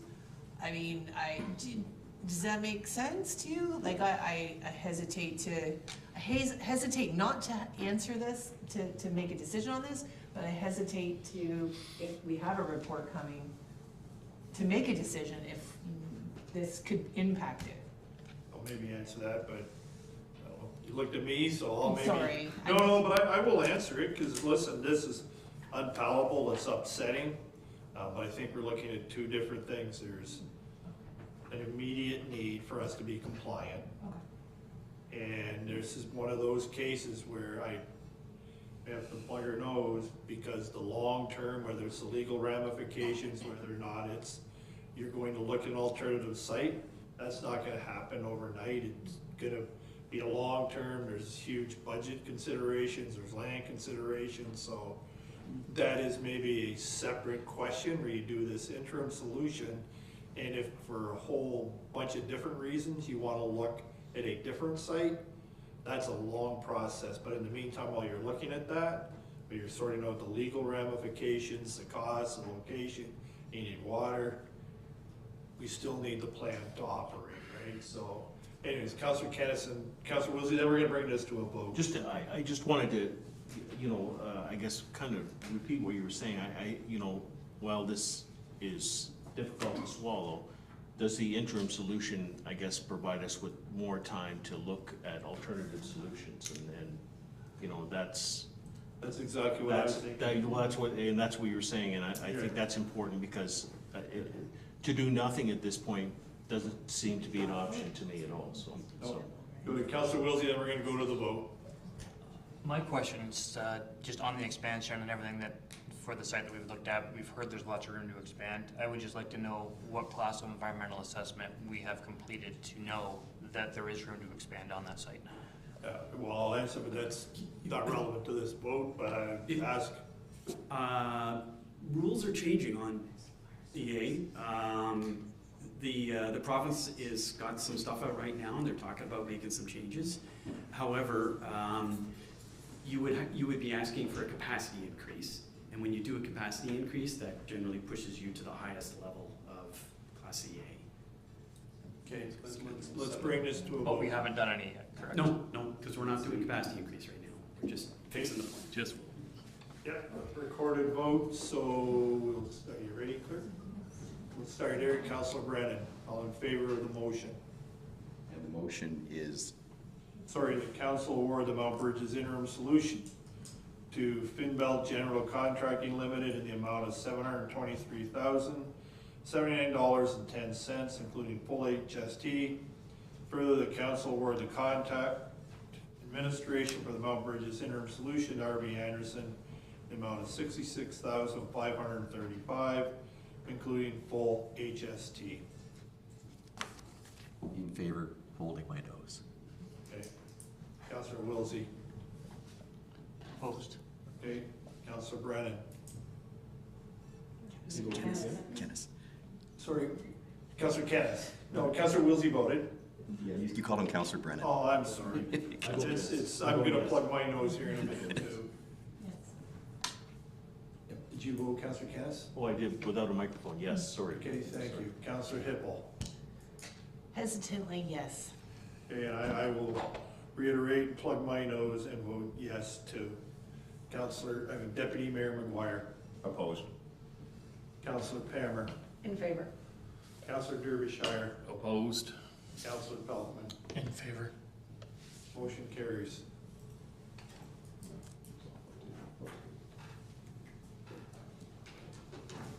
Fire Service, next is the Fire Service Advisory Board. Motion to receive the report. Someone to bring the motion, Councilor Brennan, second by Councilor Kennis. All in favor? Carried. I missed something? I'm getting the look there. Get tired. There are two motions. Council approve the implementation of Fire Service Advisory Board, and council approve the Fire Service Advisory Board terms of reference. So is that going to Chief Beasley, or who is answering the question on the terms of reference? Through the chair, so before council is draft terms of reference for the Caradoc Fire Services Advisory Committee. It is a terms of reference that matches the other committees that we have that are committees of council. So it matches, for example, like the CDAC committee in regards to the format of the terms of reference as well as the content of the terms of reference. So happy for the Deputy Chief and myself to answer any questions that council may have. Any questions? Councillor Bulkman, then the Deputy Mayor. Yes, thank you. The only one I have an issue with is B, that the chief shall continue to report directly to council. I would like that statement to to reflect what the Fire Protection Act says, and I'm not exactly sure. So I would actually just like for it to be silent on that issue. Okay. Councillor Derbyshire. So if it does say that he reports to council, are we free to put that in there then, or do you want that taken out because you don't want him reporting to council? I just, if the act says he should report to council, then he's gonna report to council. If the act says that he reports to the CEO, then he'll report to the CEO. Okay, just in our bylaws earlier, it is our bylaws that change that. So we put through our bylaws that said report to the CAO. Just one thing, again, remind everybody, bring your questions through the chair, and then I think the CAO is going to give clarity to that. But just a reminder to bring the questions through the chair. Through the chair to council. So there were changes in the Fire Protection and Prevention Act in the fall of 2023 that changed some language about reporting. So that is information that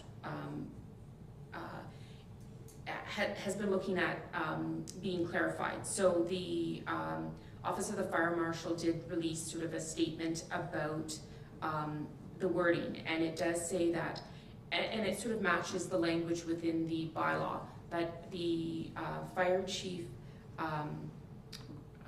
let me just find the language here.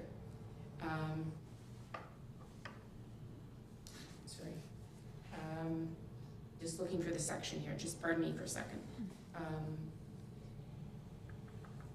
It does, oh sorry, I should have had it highlighted. It's sort of that the fire chief is appointed by council and does report to council, but there are different ways that reporting to council but can also still be under the administration purview of the chief administrative officer as well. So just through me to you, I think through clarity, the title would be Director of Fire Services. That's how it ends up going through the CAO, correct? So currently, right now, the fire chief is appointed by council. And currently in the organizational structure, the fire chief position reports to council, but also falls under the sort of the day-to-day management of the chief administrative officer. So within the organizational structure here of the municipality, the fire chief and the fire department falls within as a department within the organization. So it is a complicated, that has been a discussion point for many sort of topics of conversation, because it's sort of like how does the reporting structure work? And I think it can work by reporting, it is appointed by council, but the day-to-day sort of administration of that would come through the chief administrative officer. So, so that the same policies and regulations sort of are managed across all departments within the organization. Excuse me. Any other questions? Councillor Brennan. So with regard to B, could we say the chief shall report to council as consistent with current FPPA regulations? I don't know if that's going to answer the question, but it sounds to me like we're saying that whatever we do here has to be consistent with FPPA regulations. Because it sounds like we've got a little bit of doubt here about what's going on, because the chief shall continue to report directly to council. I don't know if that really jives with what the CAO is currently telling us is in the FPPA. I think we want to be consistent with the Fire Protection and Prevention Act. I think you're reading from the wrong document. Through the chair there, Deputy Mayor. Yeah. Sorry. Sorry, you're right, I'm sorry. Yeah. Sorry. Sure. I just had to bring that up because I think everybody's referring to the wrong document and I'm confused as to what's going on. So on the staff report, the council report, sorry, the A through H terms of reference is what I proposed to council when I brought this forth back in November, because I recognized them. I wrote those. And as I recall, through our discussion, the concept of creating the fire board was passed, but it was council wanted to see kind of revised terms of reference. So there was more work done on that. And looking at the documents we have, there is Fire Service Advisory Board terms of reference. So the third document has the cover page on it with the fire department coat of arms and says Fire Service Advisory Board terms of reference December 2023. And it starts off with the mandate and Fire Service Advisory Board, and it's actually about 4 pages, it would appear. I think that is the terms of reference that we should be referring to. Right. And in that regards, I have a few comments, but is that what we're referring to, Councillor Brennan? Well, I was just going with the motion that's in front of us. Yes, and B in the motion in front of us, from what you're saying, does not align with what's in the terms of reference. It does not. I guess my point was that I wasn't comfortable with B because it didn't look like it was correct in terms of FTPA or terms of reference. So I'm just wondering how we get around that for this motion. So, still me? Yep. Thank you, Your Worship. Yep, no. I guess the question to the CAO then is the terms of reference that you want us to consider this evening, the document, the third document, of the 40 documents that are presented? Yes, CAO. Pardon me, through the chair to council. So the recommendation or motion before council tonight to consider is to approve the terms of reference that are before you. So I think if I may, Councillor Brennan, the motion that you're looking at is the one that was passed back in the fall of 2023. So what is before you tonight is to consider the terms of reference, which is the attached document to the report. And this is what we're seeking council's discussion and determination tonight. Sorry for the confusion, just the matter was presented. Yeah, no, you're Councillor. Councillor Pelican. I will say that I made the original mistake and the deputy mayor is correct. That I was reading it incorrectly. Yeah. Thank you. So, yeah, all right, so Councillor Derbyshire, he hasn't done any point. Okay. So, referencing that document, which is the third of the 3 documents of the attachment, starts off with the coat of arms at the top of the fire department. On page 2, paragraph 3, I would say, it says, advise and assist municipality by, I have to enlarge this, in promoting the fire service by supporting, recommending, identifying to the fire chief requirements and provide direction. I don't believe that the board should be providing direction. I think the word direction should be replaced with recommendation. Yeah. I would then move down to... Just one at a time here, Deputy Mayor. Okay. CAO, yep. Sorry if I may, Mr. Mayor. You're on, could you just highlight what bullet point is that? Okay, so if you, under item 1, mandate, yes. Go to the 3rd paragraph. You have a paragraph and then a line and then a paragraph. Yes. It's in that paragraph, the 2nd line, little past halfway, and provide direction in terms of fire services. I believe the direction should be recommendation. That's correct, yes. Thank you. Thank you. May I have a couple more. On the same page, there's a heading called the Fire Service Advisory Board will be responsible for the following. 1, 2, and on 3, I'm just concerned where it says provide information on fire service prevention and services that are being considered and or planned. I'm not comfortable with the wording provide information. It almost sounds like we're supposed to be providing information to the public, and that I would not want to venture down. You know, that's FPO and the people that really know what they're doing, not a board member. So provide information. I would like to see other wording in there, just so it, you know, as mentioned.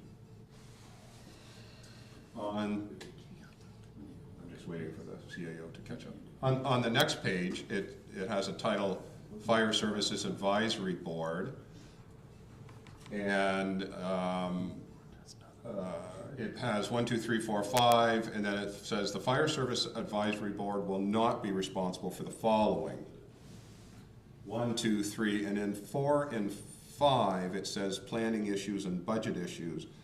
And although I agree that, yeah, they're not going to do the budget, we're not going down that pathway, and planning issues, planning issues sounds like an operational, and no, it's not an operational board. But on the budget line, it could be something that the chief wants to discuss budget items in his or her preparation of their budget.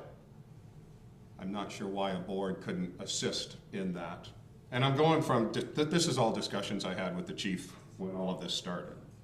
So can I interject? Yes, Deputy, absolutely. through me to you, I think I would have a problem. It's an advisory board, and having an advisory board comment on budgetary items when that's a council job through the budget committee. So but I don't know what an advisory board, I'm just, would comment on. So So I agree. Okay, budgets have to come to this council for any decision making, and the chief is going to present that to you, or the CAO, usually, or the chief, I suspect.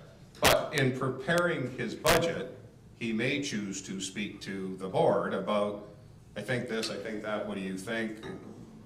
I don't know. I don't know that if you want to take your board right out of that. It's not that that board is doing anything. The best the board can ever do is make a recommendation to council. That's the most it can ever do.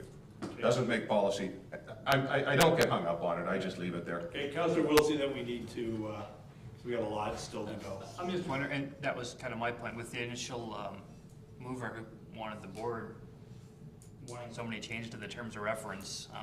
Can we even approve them? Should we send it back for another revision and get something back that the original mover is actually in favor of before, rather than doing ad hoc with a document we've only seen on Thursday?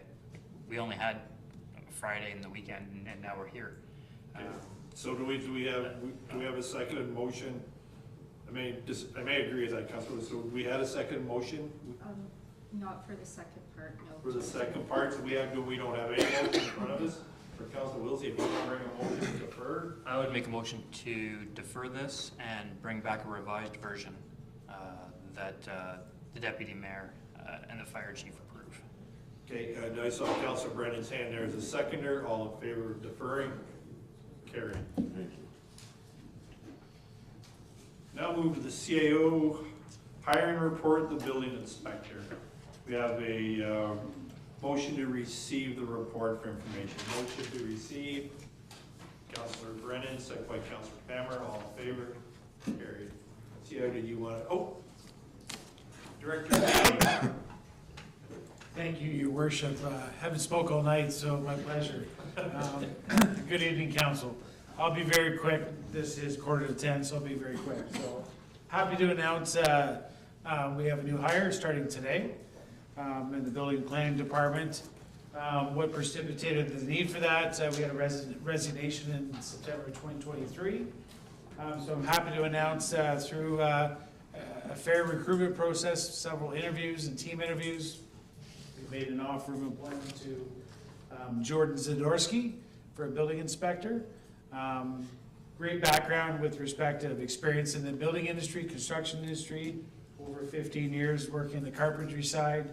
But we feel he will be a great addition to the team here at the municipality. So happy to answer any questions, and that's it.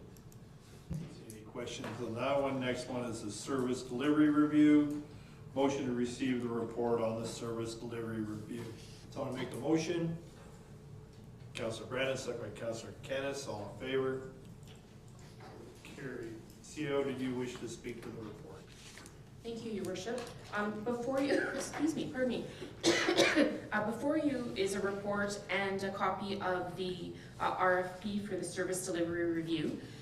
Just for a sense of ease, because the RFP document is a larger document, I pulled out from the document sort of the scope of work that's being proposed for the RFP, so council can see the detail that's been provided in the scope of work. Also, you'll find at the beginning of the report, I've included 3 different examples of service delivery reviews that have been done by different municipalities.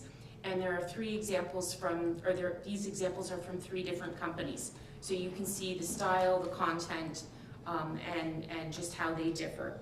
So this service delivery review would encompass all municipally managed services, except police services, the libraries, Tri-Township Arena, and Caradoc Housing Corporation.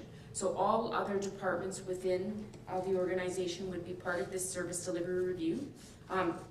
Service delivery reviews, excuse me, are sort of very fulsome reviews that take place. They're good to do sort of every 5 years.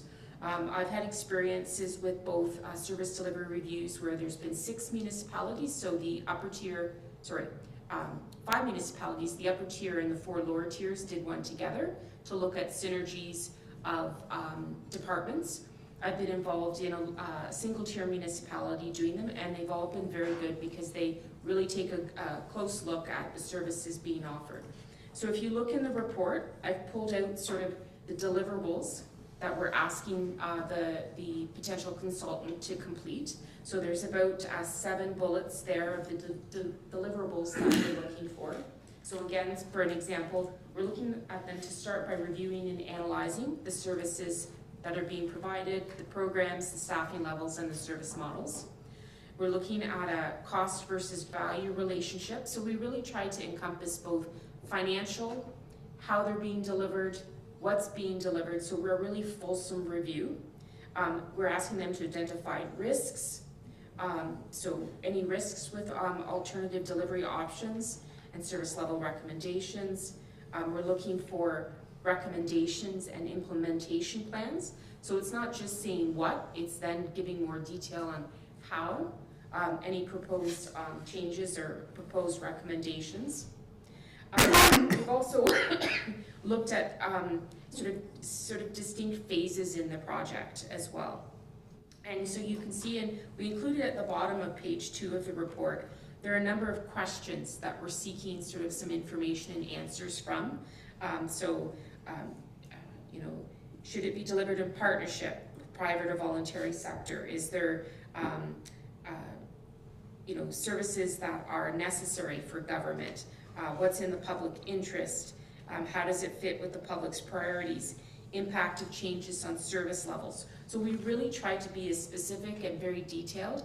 This was a group effort for this RFP. So the Director of Finance, the Director of Human Resources, the clerk, and myself worked on this. We looked at other RFPs that other municipalities had done for service delivery reviews. We also looked at the end product. What is a detailed end product? And we sort of knew and had listened to what council was looking for. So when we put this RFP together, as I said, we were trying to be as detailed as we can. We also include project milestones because this is a very fulsome review. So we're looking to start in May with the draft report in September for council. So I'm happy to answer any questions that council may have. Excuse me. We'll let you take a glass of water. Deputy Mayor. Thank you, Your Worship. Great report. Only comment, concern was on the milestones deliverable, bottom of page 3. Delivery of draft report to the senior leadership team in September of 2024. I was always under the impression this was a document for council. And I'd like to see that be referred probably back to a special meeting of council, and the CAO would certainly be there at that meeting, and it I just believe it should be received by us. Maybe there's challenging stuff in there for other people that it should be a council with the CAO, of course. And I'll just echo the deputy mayor's comments. I would like whether it's a special meeting for the draft report to come back to council. Councillor Wilsey. I want to echo the deputy mayor's comments, and also just maybe look one step further on that with everything that's going on in the review that we're going to be looking at. I realize it's going to be hard for directors looking at their own departments. I'd like to see if there's appetite on council for it, for instead of the project to be led by senior staff and the CAO, that the bi-weekly meetings with the consultant are either council or a subset of council together with the CAO, so that we can look at how things are going through, and that way we take off the pressure off the individual directors, and there's no question that we're getting the report that council actually wants. Because that was part of the question that we had there, is the staff went through reports of other municipalities to try to find out what council wanted, but we're not other municipalities. Yeah, I like that idea, so I'll let the CIO talk. Through your worship to council, the senior leadership team is going to have to be involved in the process, because we're going to have to be providing all of the information to the team. So if the senior leadership team is excluded from this section, it's actually going to take longer, because then council's going to have to then come back to the senior, like you're going to have to relay all of the information, then we're going to have to pull it, give it back to council, and council will have to move it on. So this is a process that we're all in this together, right? So our job is to provide all the information, and we're not looking to bias this process. To make this work, we all have to be in this together. And regarding my comment about we needed to look at other RFPs, and we do that to get the best document that we can. We listen to what council has said in other meetings, and then we look to see what has been included in other documents by other municipalities, and that's what we did to make sure that we had the language based on what we've heard from council to date. So this is my strong recommendation, is that the senior leadership team needs to be involved in this process. So can I just make a suggestion, is that the will of council, and I'm okay, I understand, Sue, but if the mayor is allowed to attend those meetings, those bi-weekly meetings, I think that may give some. Is my name on here? Well, if I may, it's senior leadership team, divisional management, supervisory staff, members of council, and local union representatives as appropriate. So the recommendation is that there's representation from all that are part of these steps. Okay, thank you. Any more? Okay, Councillor Wilsey. As a follow-up, does that mean any members of council are welcome to attend the bi-weekly meetings? CAO. That would be a decision of council. Like if you want to appoint a specific representative or two. But I guess my question too is and we could have meetings that have 25 or 30 people. So I think what we would be looking at is who is going to sit on these key meetings. We want to identify those key individuals and get a committee that's a functioning, workable size to work with. So it's sort of some of the following. So we're not looking for all members, but we're looking for some key members from each of these groups.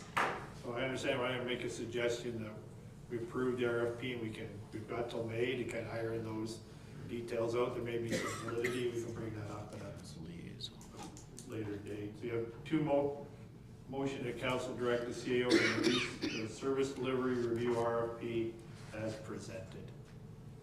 All in favor? We need a mover. Oh, I thought I had one. For information, but the next step. Sorry, need a mover. Councillor Canis, Councillor Brennan, I apologize. All in favor? Opposed, if any? Carried. We're now, I'm going to do it now, okay, Brianna? I'll do it now, good time. Policy and procedures, we need a 2/3 majority to go past 10:30, is that correct? Correct, and we do have to identify the whole system comes off at 11. So All alarm? Well, that will be the witching hour. We've got till 11. So, 5 to 11. pardon me? 5 to 11, an alarm will go off, and then at 11 o'clock, the alarm is set. Okay, well, we'll say 10:45. How's that? Okay, so we need a 2/3 vote and someone to bring, I'll bring the motion that, We go past the alarm, we can't leave, or what? You're here, Councilor Kennis. You're in here all All night. in favor, need someone to second it. Councilor Kennis, all in favor of staying till 10:45. Here, okay. Reports from boards and committees. Reports from boards and committees be received for information. You have 3 in front of you: Caradoc Housing Corp., Committee of Adjustment, and the CDAC. Someone to bring the motion. Councilor Brandon, second by Councilor Palmer. All in favor? Carried. Why don't we skip the county council reports? Deputy Mayor, are there any, let's do this quickly. I do have one. Inquiries or comments by members? You do have one. Go ahead, Councilor Hippel. All right, sorry, but and they're from the public. There's 3 things, and I'll make them really, really fast. I had spoken to our director of recreation and talked about needles in the park. And we had spoke about the sharps in the parks because we have, now that the weather's getting nice, people are out and about. And they're finding these needles and they didn't really know what to do with them. They don't want to pick them up. They didn't want to put them in the garbage because if they put them in the garbage, then somebody that's picking up the garbage through the municipality could get. Oh, so anyways, I did send that to the Director Lilborn, and he is on top of that as we speak, so just so everybody else knows that. There is a lady that has been noticing really bad issues with traffic on Adelaide and Bowen. We've been talking about this for a while. Pretty sure it's at the traffic committee, but she is very concerned. Her and all the moms that are taking their kids to school. Apparently a dump truck almost just missed a child today, so she's hoping that will come back. Where was that at again, Councilor? Bowen and Adelaide in Mount Bridges. It's where they cross to go to the school. And I'm assuming I know that's on the traffic committee, so I'm not sure when that comes back, so we could talk to that to see what the solutions might be for that. And then one other thing I did have somebody call, and they wanted to connect to the sewers, and so I will thank Manager Zuberbuehler because he was able to contact him and find out what to do in Mount Bridges. But he said it was really, really difficult to get the proper form. He to go online and find the form. He went to 3 different places, got different forms, and they were all wrong. And I guess that he ended up finding the form on iCloud or something, and he said it was just really difficult. So I don't know how that process works. I know nothing about that, but I'm just giving you a little bit of, heads up as to maybe how to make things a little bit easier when people are trying to find forms and fill them out and get them moving. And on a positive note, I had a lot of great feedback from families that were doing a lot of March break activities through the municipality and through our businesses, and it was really nice for them to be here in our community and not have to go anywhere else and still have a really great March break. That's it for me. Any more? Round. Councilor Wilsey. I'll keep this quick. I'm just looking for an update on timing for a report back from the CAO. Back in September, we had talked about reviewing all of the bylaws where the CAO can act on council's behalf. It's been 6 months. I'm wondering where that's coming through. The one I'm specifically interested in is the one that is the bylaw for the process of hiring directors and other senior staff. We talked about that including council. And I just want to know specifically where that one is at, and then general where the other updates and reports are at. CAO. That report is still being worked on.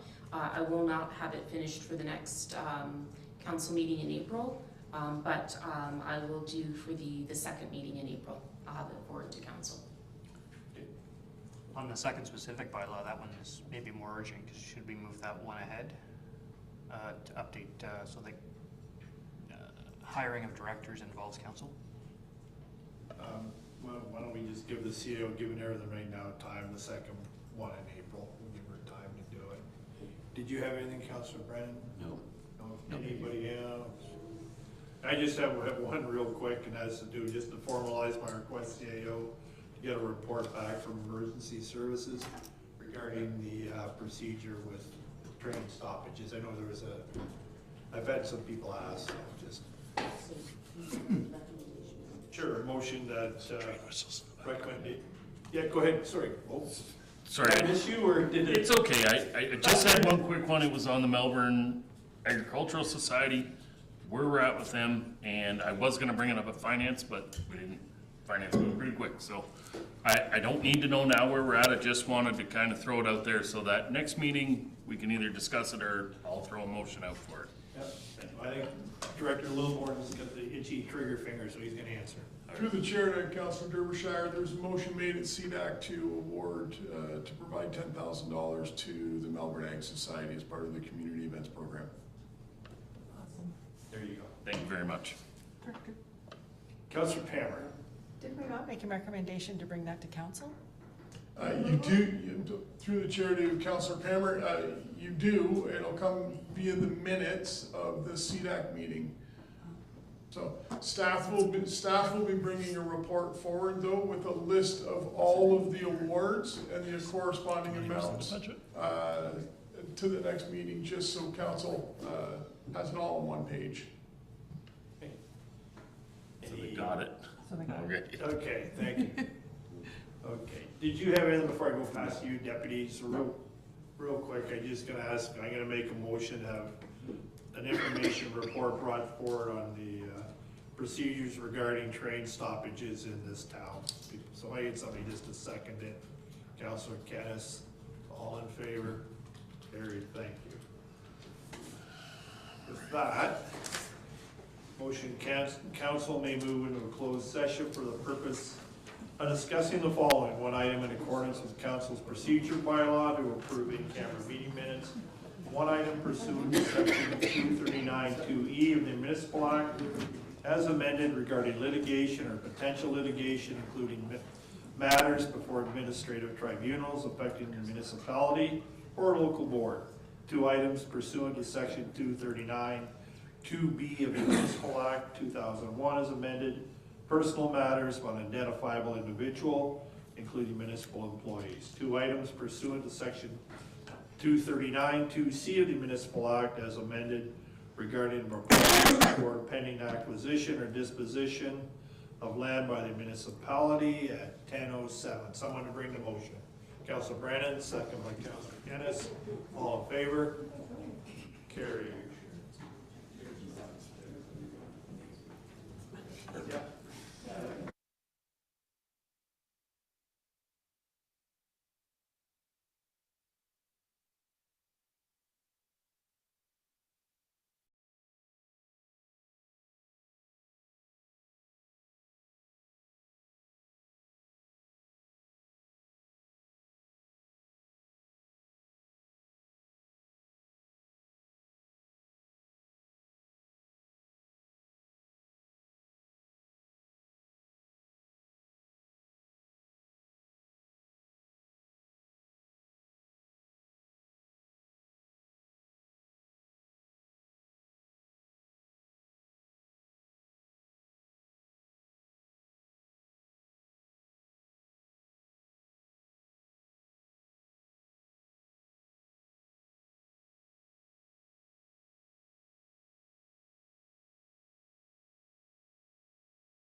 Closed session adjourned at 10:28 and open session resumed. Mayor Grantham to report on closed session. Bear with me.